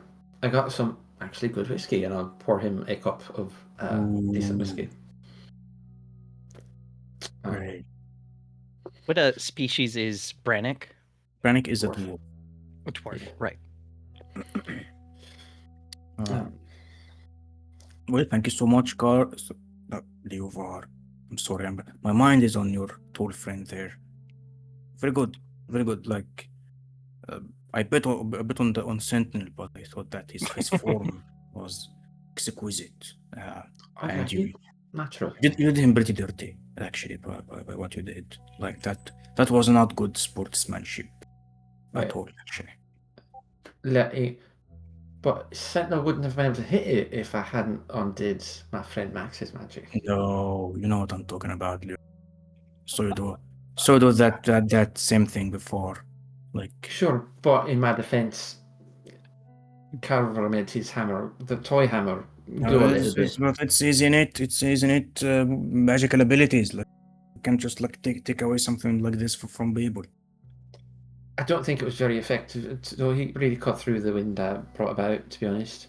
Powder like steps between the both of you and goes, just let it rest. This is taking so much of a space in the conversation, right? You're right, Powder. And I think there's so many other things to talk about. And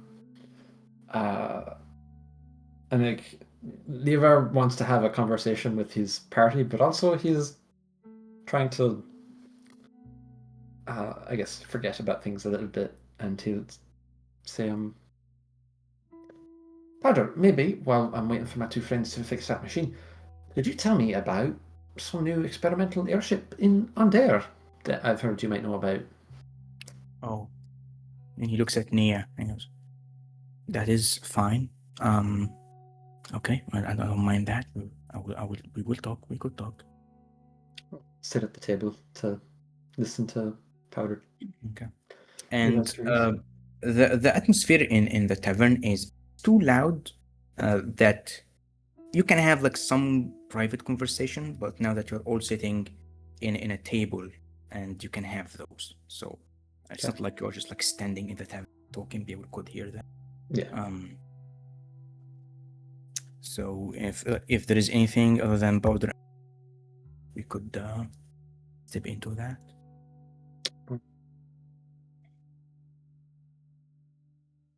Leo will talk to Daxicus after he's had a chat with Powder, and then possibly a group conversation with the party. Okay. So yeah, sure. Okay, as you are, so you would engage in that. As you are fixing the machine, Sentinel, you see him look like, gets like closer to you guys, and he goes, this was quite a performance from both of you. Truly, it was. I think this was the best bell ringing contest I've been ever a part of. I think it was only because of my like really exquisite explanation that you both managed to do pretty well. No, yeah, for sure. Yeah, sorry things got a bit out of hand, and we're both just a bit, too Excited. competitive. Yeah. I could see it. It's the purpose of life is living, and you do that to its fullest. I appreciate that in you, Sentinel.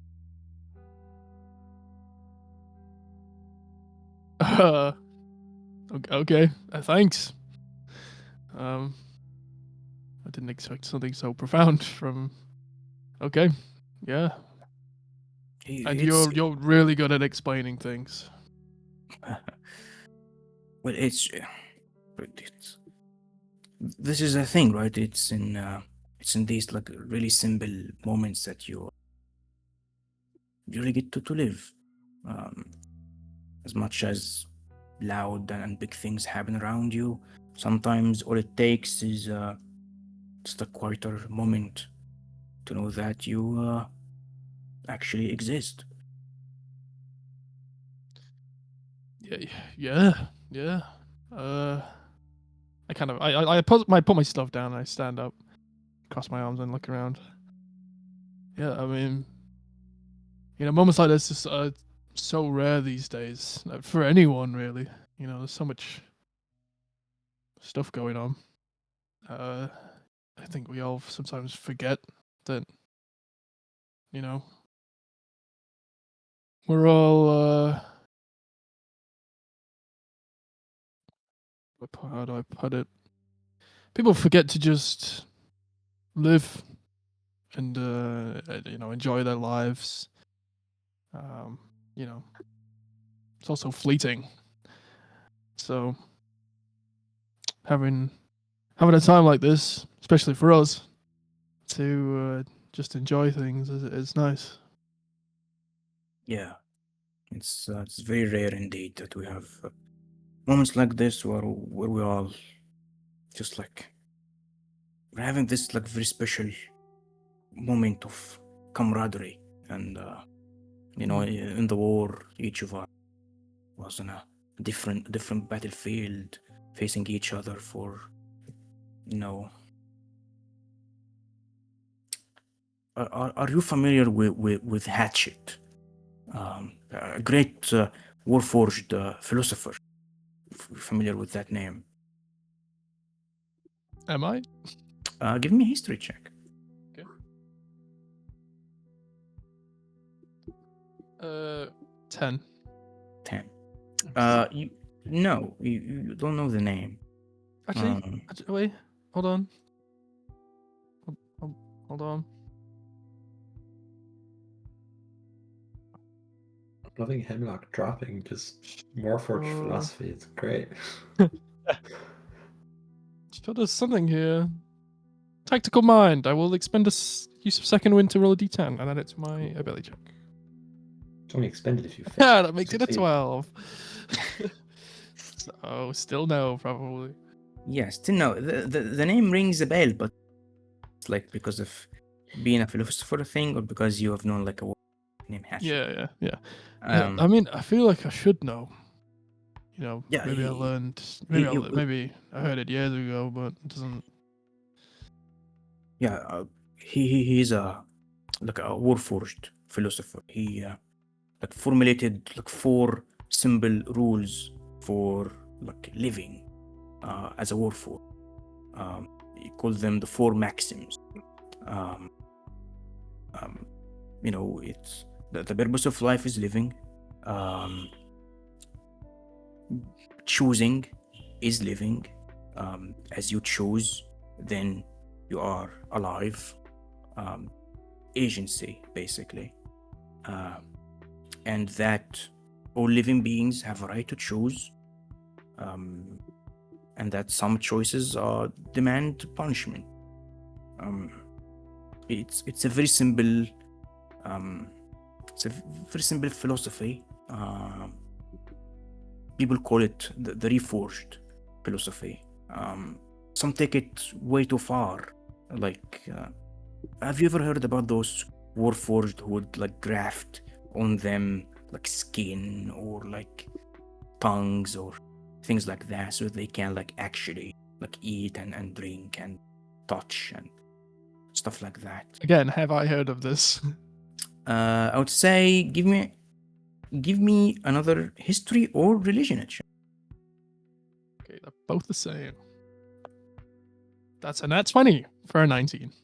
Okay, so yeah, you actually know about these, like the name, the Reforge, and the way that they do that. Like they use artifice to gain more like human sensation. You know, like of more of the physical sense. But Hemlock continues.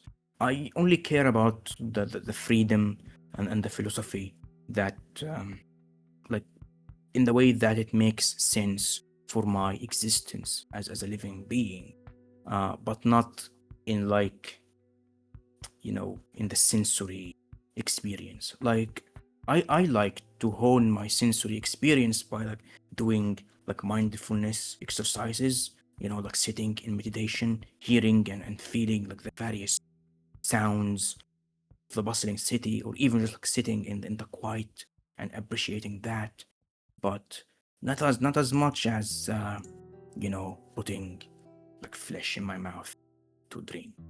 Like, Yeah, no. extreme. I get that. I get that.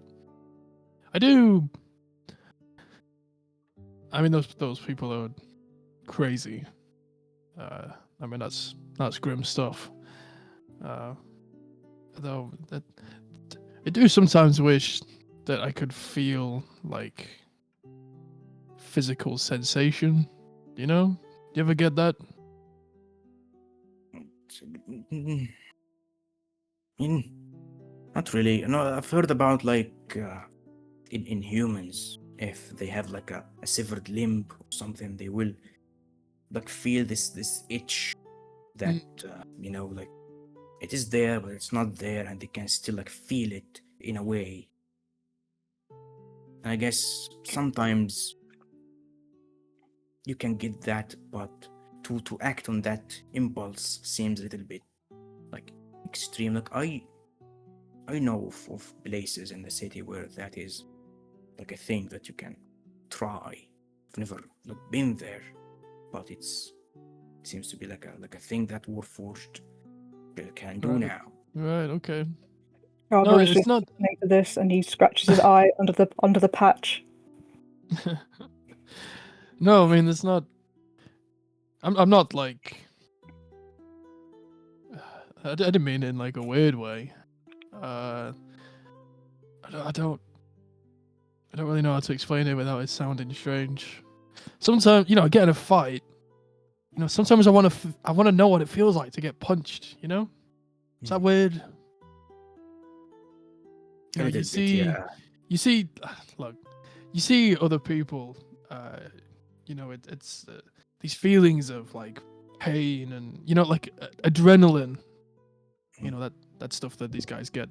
I It's heard of like that. it's like a boost, And I feel like I'm pretty good now, but if I don't know, there's something in me that makes me feel like if I could feel pain and like understand, like I think it would help me understand my mortality better, if that makes sense. Well, And Well, again, as I was saying, there are like places in the city where you can go and there is like all these like weird chemical fluids inside of us, and they will like inject you with something that would like chemically react to those, and you will feel like things.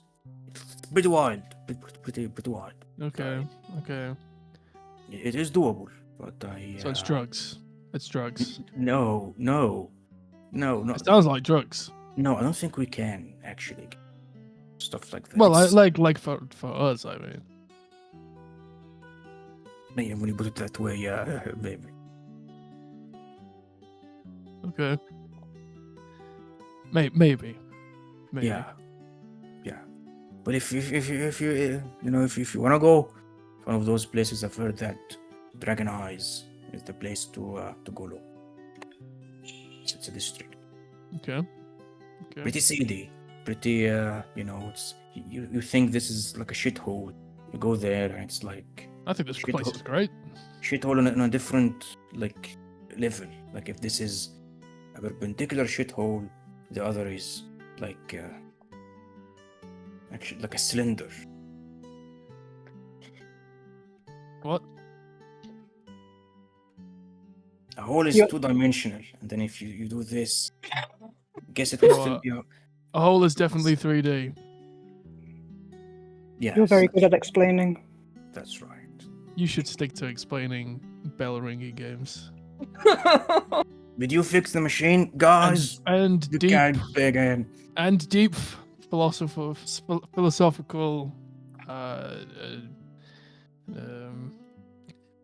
that thing you said to me before about living. Maybe I should try that. Yeah, could be fun. Okay. Well, we should fix this. Okay. Carver's been doing it the whole time. He's just listening to you guys as well. He's just That's why you standing had the over. 20. That's why you had the 20. Yeah. I think because it kind of occurred to David, so it occurred to Lever, who's been kind of in a bit of escapism mode. He like sat down with Powder and he was like looked at Daxkut and saw the two of them over there at the machine, and he was like, I need to really get this out of the way. And then to Powder, you know me, I love airships and I want to hear all about this one, but I do need to have a very important conversation with someone while there's an opportunity to do so. Soon, later tonight, could we discuss? I'm very interested. Sure, I'll be sitting here all day anyway. Great. Can't wait. And I'll go to our little table that's next to this one, and I'll sit beside Daxkut. The Max is at this table too. And I assume, and Lever is assuming they've had a very in-depth conversation. And he sits down, and we haven't really gotten to talk to Daxkut much. And Lever's like, so, how are you, Daxkut? Oh God, another one. Yes, it's lovely. It's lovely you're here. I'm so. Yes. No, I just everyone has things to say. I'm alive. Yes, but how are you doing though? Can I? There's confusion on his face. A little bit of panic. That's being dulled slowly by now 6 drinks deep. One of which is whiskey. One of which is whiskey. Actually, I think 2 now are. I don't know. I just saw my entire life played out before me. I also saw a large portion of your life played out before me. It's pretty strange. Yes, and that adds to me not knowing. Suddenly everyone else knows everything about me, and Right. I have nothing to hide behind. Well, No one's secrets are meant to be laid bare for everyone like that. I don't know. I have no idea how I am. no, I can understand that. You didn't choose to reveal these things. I mean, if it's worth anything, I mean, I don't care about whatever, the faces and all that. And I certainly frankly, expected all of you to ask me to leave. why? And I've betrayed your trust. I lied to each and every one of you. Kind of like, he looks at Max, and he just kind of shrugs at you. Oh, we already talked. Right, yeah, you did. Yeah, no, so it's just, everyone has their secrets. I mean, in your case now, maybe you don't have so many. But for months while I was working with you, Daxaketh, I knew you were keeping me at 3 arms lengths. I figured you were keeping a lot. Like, I mean, to maybe some people it might be a surprise, but I was confident you were certainly keeping secrets. But I mean, it's not ideal circumstances. You are dead, and now Jonas is gone. Dead. But I'm Right. glad. Jonas is gone. Know you better. I think you do. I think everyone else knows a little bit more about me now. Well, not everybody. Right. Sentinel did not see all of that.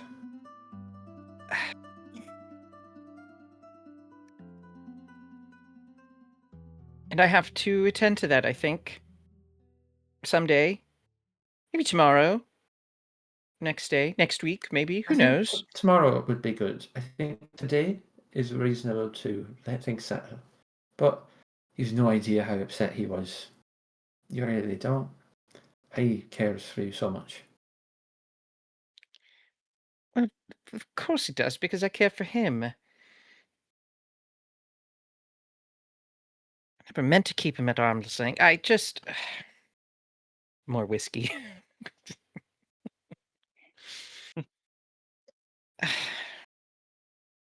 I'm at a complete loss here. Everything I was ever able to know about myself is changed now.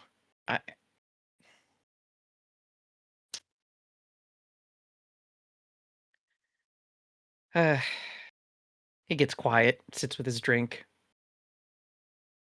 I give you a friendly pat on the shoulder, like a squeeze.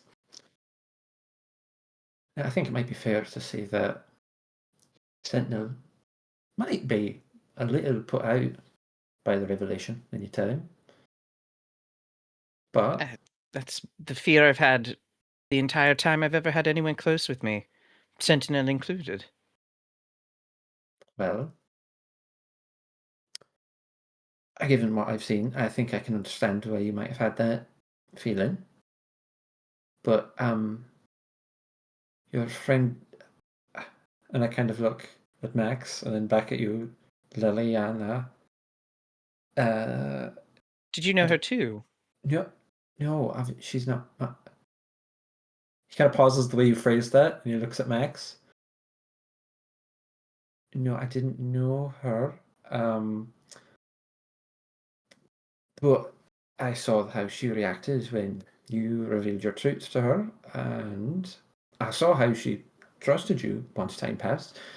I think if Sentinel has a more adverse reaction, you've got a lot of friends here that are happy to talk with him through it, because his adverse reaction would purely be born of it being a difficult thing to process and having someone to talk him through it.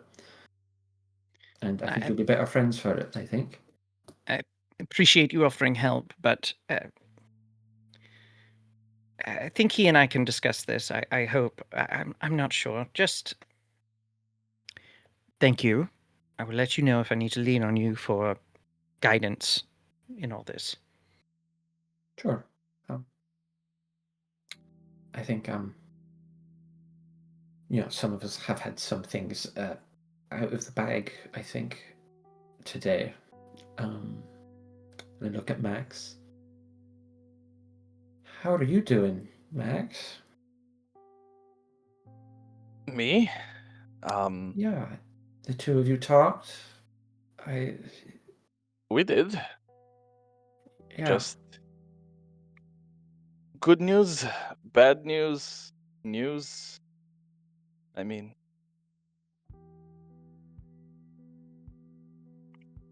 not much has changed, personally, but I'm more hopeful today than I was yesterday, so.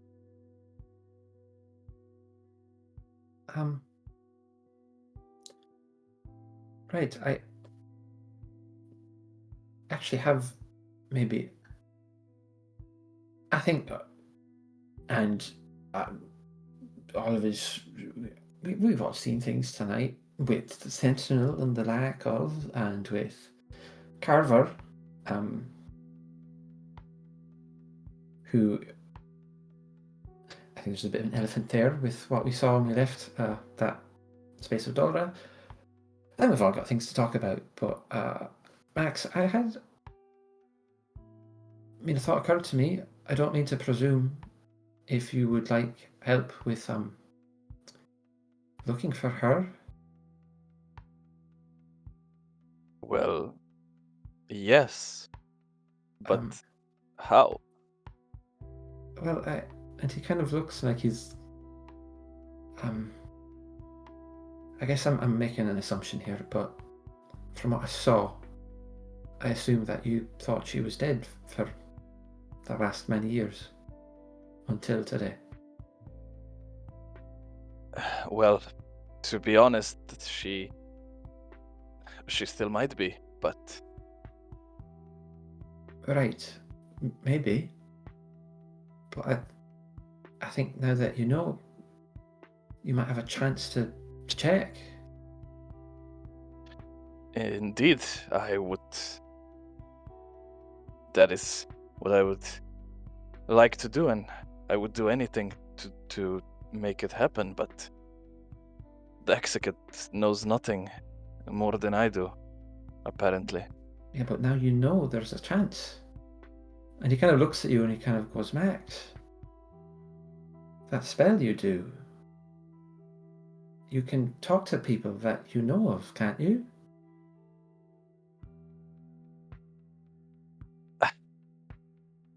I don't know if it will work like that with.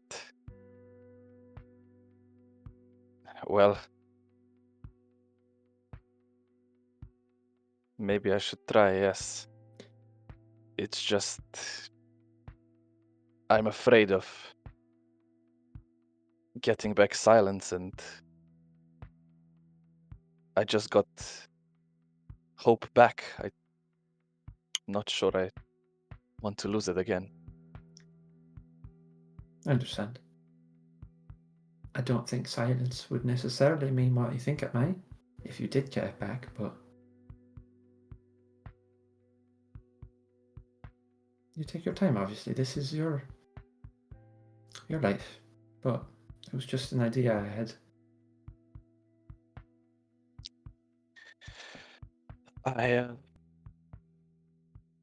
I'll think on it. Not the place for it, though. Yeah. Dive bar, probably not where you want to try to do that. I tap up. I pour a glass for you, slide the whiskey over to you, and I'll kind of look in the direction of Sentinel and Carver to see if they're nearly finished. Yeah, but by that time they are done and people are playing now the game. I slide a whiskey over to Carver as he sits down. Sorry, I got a little caught up with the activity. I don't care. Yeah. How are you, Carver? That's probably a stupid question. That is a stupid question. Where on the scale of not feeling good are you, Carver? I guess.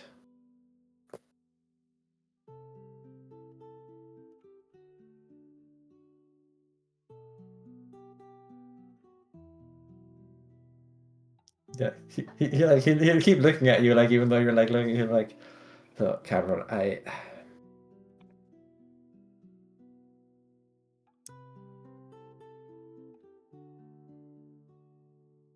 I'm not going to push, but I think you could benefit from maybe talking about some things with someone at some point. Offers open if you ever want to. We saw some crazy things from you today.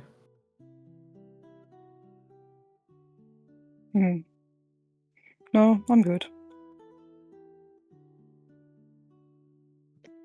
Or a bit more whiskey in your glass. But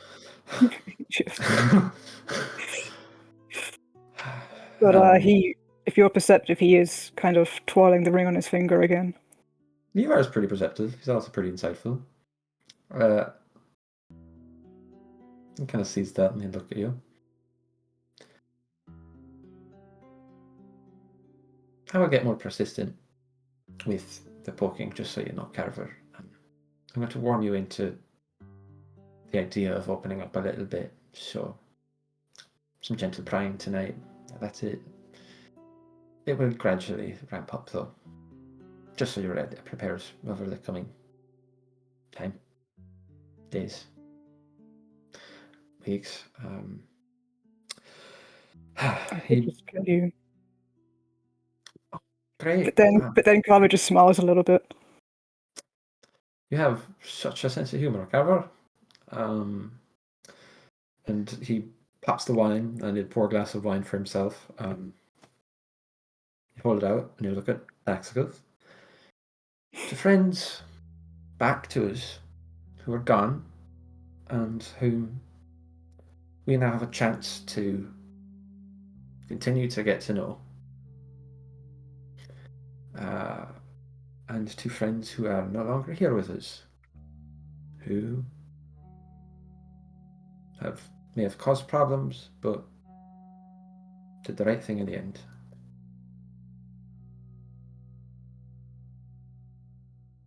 As you do that toast, you see Brannick goes for the bottle of whiskey. And finally, you leave it at the fucking table, man. I just keep reaching for it, and you take it and you give it to people.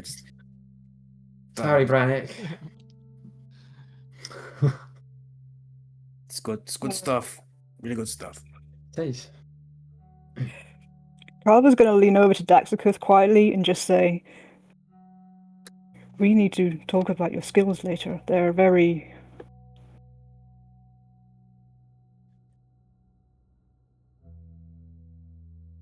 They could be very useful if we continue together.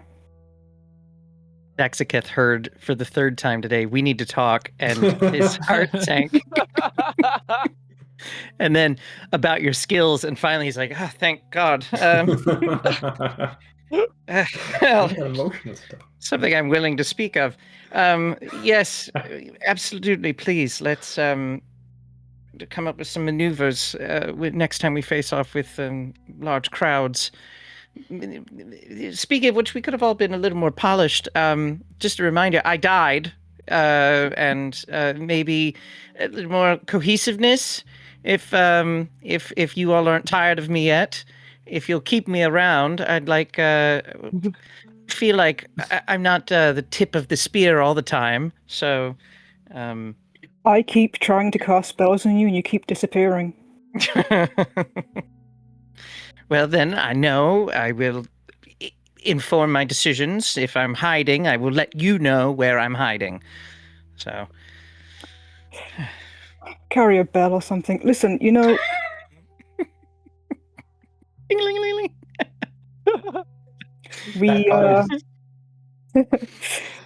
We all learnt things about each other tonight, but I keep hearing this word, secret. Is it really a secret if all we've done is learn new things about you? I mean, it's impossible to know everything about everyone. It's not as if you deliberately... I'm just saying, learning something new about people What are we doesn't talking about? necessarily mean it's a secret, or it's bad. I I'm not look good around. at I look around confused. Huh? We learned that I'm great at whatever that game is.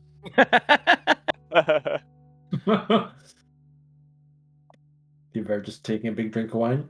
I'm just looking at Carver. Like, Okay, yeah, Sentinel saw nobody's thing except you saw Carver's as we left, the last vision, but you saw no other visions. Yep. Oh, yeah.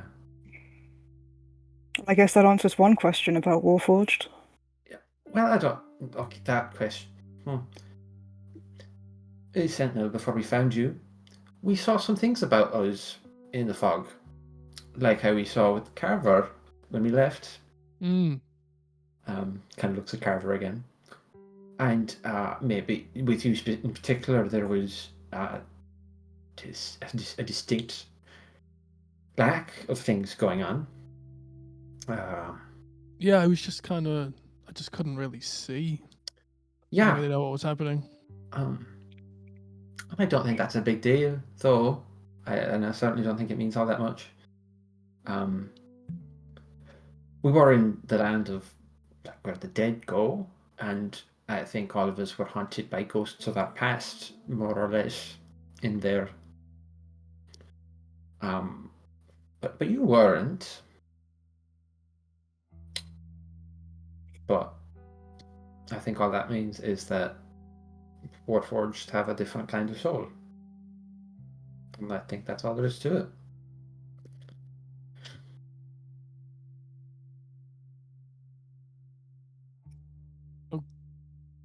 Or you're immortal. Okay. I don't think that's true. Well,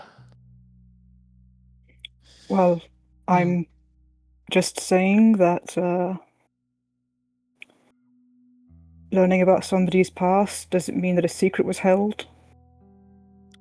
Right, that's an important lesson, I think, for everyone to focus on in the coming days, that we all know little about each other's pasts, even people we might have known longer, and suddenly learning things about them is a thing to be celebrated and not like a secret. Yeah. Do I not have a soul? You have a soul, Sentinel. I'm 1000% certain of that. Maybe some people have a different afterlife than the general population.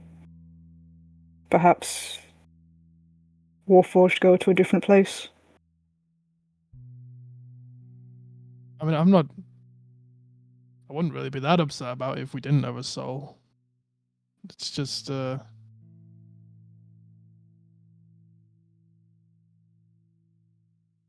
don't know. I don't know. You have a soul, Sentinel. If you don't, I mean, don't.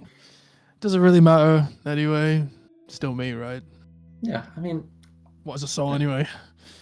Who that's needs a one? deep question. Yeah, I mean, you're still you, and at the end of the day, I'm happy you're here. I'm happy that all of us are here. I raise the glass to cheers again. Yeah, most of us. Oh, right. However, I meant like all of us. It's That was a joke. Okay. you have a really morbid humor. It's speaking of being here. I look over at Daxikith.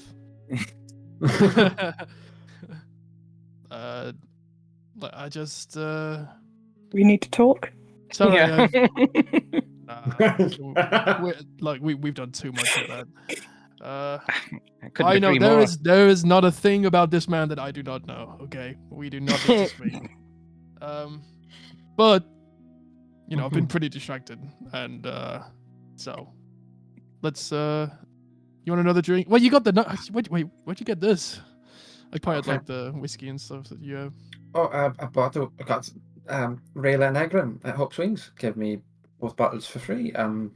They're celebrating joining the. I didn't write it down. I forgot. Hostlers Guild. Hustlers Guild. Finally. So they got me a very fine bottle of wine as a thank you. Surprised they let you through the door with that. Most places are like. Oh no, Smell encouraged me to. I play here often for free. And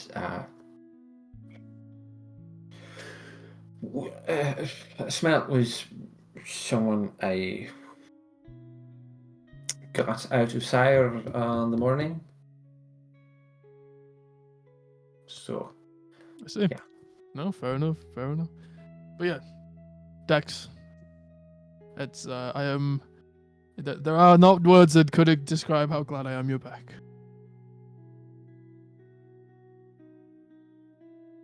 Thank you, friend. Heartened by that, he pours himself another drink. Puts his hand on your shoulder. Kind of rattles your metal around a little bit. You've been a good friend. Great companion for many years now. Here's to us. He lifts his drink. It was. I just grabbed like a random drink on the table. Couldn't Wait, keep no, us that's up that mine. Too long, could they? I can't drink, so I just kind of look up and I just kind of pour it on my face. That's expensive. That's the way to celebrate, though. Maybe my body will like absorb it or something. You and I'll see, just feel it. as you do that, gives you like a side eye from across the. Who does you're that? weird. You're weird. Hemlock, the Warforged that was talking to you. Okay. Yeah, we did literally just talk about like human sensations and extremes. And living and And now being I'm trying to alive. drink. Pouring whiskey over your body. Harvest whiskey. Yeah. I like slam the thing down and I like wait to see if anything changes, but presumably nothing happens and I'm like, yeah. Okay. Well, with this, I would say a night at Cog's Carnival, a night of celebration and life, comes to an end. But before we finish up, is there anything that you would like to get out of the way in this night? I mean, it's probably a given, but at some point, Carver would just say to Max, whatever you need help with. Thank you.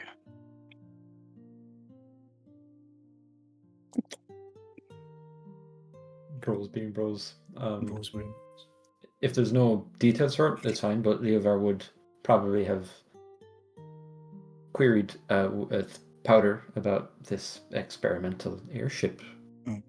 So I'll say this. You know Bowder, and you know that what he will talk about is beyond the scope of a D&D episode. Oh yeah, but just He so will- we know, just so we know that Leovar's gotten the Like, info. he will ramble. He will ramble a lot Yeah. about the ships, he their will. design, like the elemental engine that powers the thing, the nodes that the engine like goes through, stuff like that. But the gist of it is there is someone in Unadir who is building an experimental airship that is powered by something else other than an element. It is very, very, very it is very, very, very experimental. Would he have let slip the group that's working on it? No. Okay. He is Focused on the ship exclusively.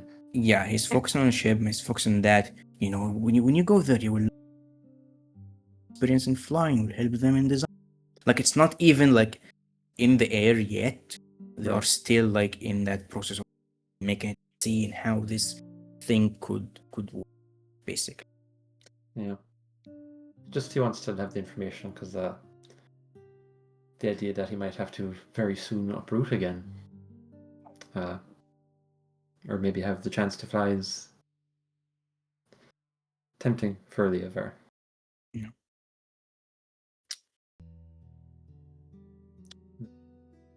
That's it from him for the night, I think. Okay. Anything else? Not for tonight. So, Nas, as you go and rest in your room, like, tell us how does it feel after all of this for Nas? Sleeping for 24 hours? He's tired. Boy, overwhelmed, I think, and lost. I mean, Nas, the secret being out there is the thing that he's kept hidden for years, and now no one has reacted the way he ever expected people to. And there's a weight lifted, but there's still an exhaustion from the whole ordeal happening. Nas, Daxaketh, that's not they're always a person who wants to be in control, and that was taken from him, and he feels lost and tired, for sure, along with the relief that, oh wow, people are accepting of this, and I'm not being told to, go away or locked up. He knows that he still has to divulge this to his closest friend, who he's kept this secret from for their entire friendship. And so there's between relief and a worry about how to share this, he's very confused and just wants to put it out of his mind. And he ready for a good night's sleep, and hopefully dreams of things that are not secret identities being divulged. As you like change for the night, like take out the combat gear, a piece of paper falls from your pocket. It completely slipped his mind that someone else knows his secret identity.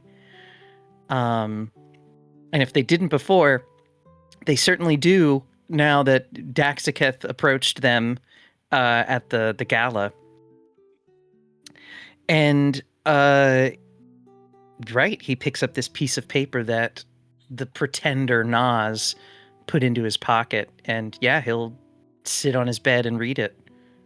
Okay. So you see this piece of paper, and it goes, "Our meeting was very fleeting, and I would like to talk more.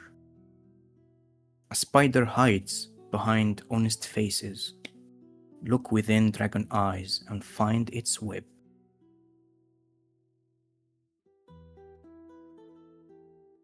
He holds the piece of paper, flips it over, see if there's anything else on it. No. A fucking riddle? I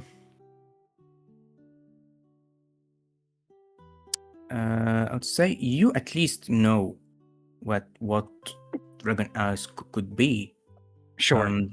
It's an ill-reputed district in Lower Tavix Landing that is to the west of High Wall. literally the district next to you, and it's known for being a hub for all sorts of like illicit things, like Right. gambling and all sorts of He's things. probably had to interact with that area as Nas in secret. Oh, more riddles, great.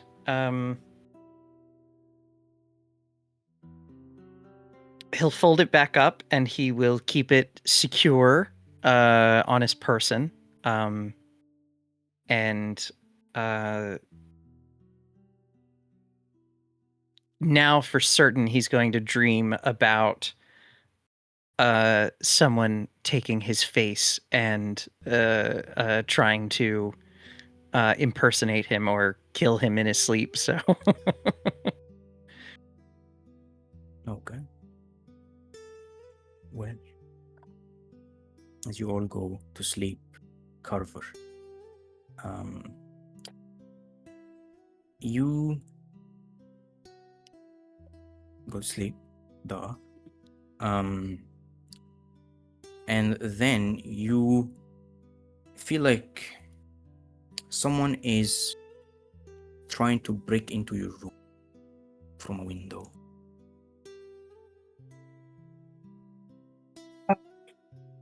Carver would shoot up. You see this like cloaked figure in like a black mask. They look at you and they just like lift the hand up and they reveal the mask. And it's weird. This is the secretary of Mr. Munger in the embassy. Tirala, this like young woman. Can I get in? This is a day for it. Yeah, come in. She, would you mind actually opening it? I was struggling a little bit. Carver rolls his eye and yanks open the window. Thank you. Thank you. I'm sorry for coming like this, but Mr. Munger sent me to talk with you about a couple of things. And I, it was supposed to be secret, and it was supposed to be only you. So here I am. Okay. And she takes out like a piece of paper and she looks at. Okay, so this is like verbatim from Mr. Munger, but he told me to say it to you as if it was a conversation, not give it to you in writing. Okay. Mm-hmm. She looks like very stern. She looks at you and she goes, so he says, Mr. Munger, Max is getting more and more emotional, demanding the prince to cut from precious time used to better the lives of the people of Sire to come all the way here to tell him about the fate of his daughter. Well, here are the facts, Carver. In 1972, Thorani assassins killed every last Balion in Khorvaire because they were about to assassinate the monarchs of the 5 nations and the heads of the other dragon market to basically rule Khorvaire from the shadows after that. Now, this is very tragic, but the Thorani were thorough. Max's survival is nothing short of a miracle, and the chance that someone of his bloodline would be alive are close to like 0. And that's a fact because we looked around for someone with the Mark of Shadows to help us, someone expendable, not a house agent, and we found no one but him, and only by accident. However, Mr. Munger continues, this truth is not convenient to us. Max is useful.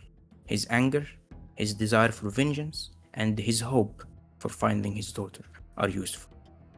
Our mission is to make sure that Sire is safe and that the future of the Sirens can be secured, and that is our goal, not to console some depressed elf assassin. But do you understand what I'm saying, Khorvaire?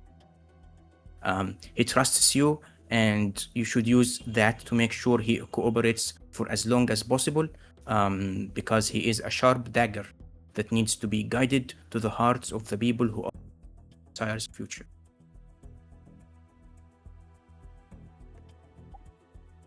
Is there more?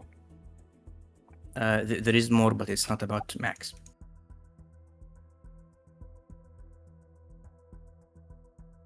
You want to hear more? Okay.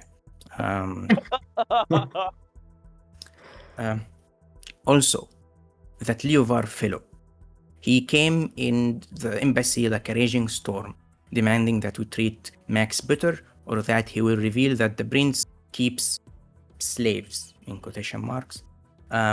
Well, I do not think that is something that you should allow either. These people are getting influence in high war amongst the refugees, and any word they speak carry a danger to the prince's authority, just like any scheme a noble from the old bloodlines of or the dangerous doctrine of the Syrian restoration front.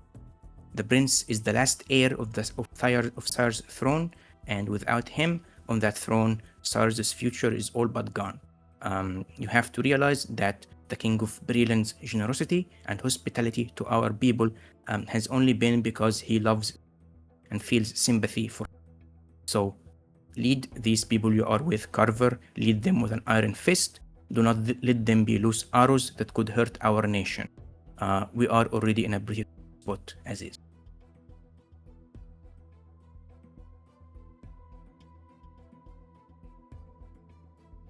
I see.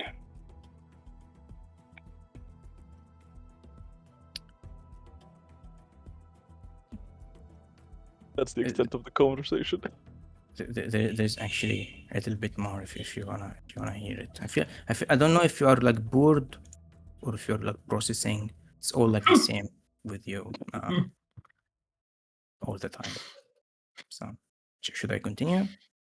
Continue. Okay. This is something added. This is Mr. Munger again. He goes, the information you brought from the Panther is useful, and we want to act upon them soon. If you manage to assemble this device before the Treaty of Thronehold anniversary, then the Prince can use it as pressure on the other nations, and maybe we can finally find a home to the disparate people of Sire.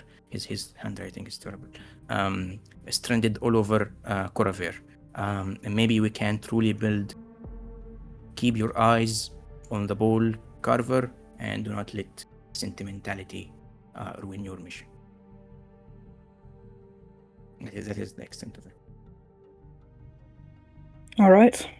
I've heard you. Is there anything that you would like to tell, Mr. Munger?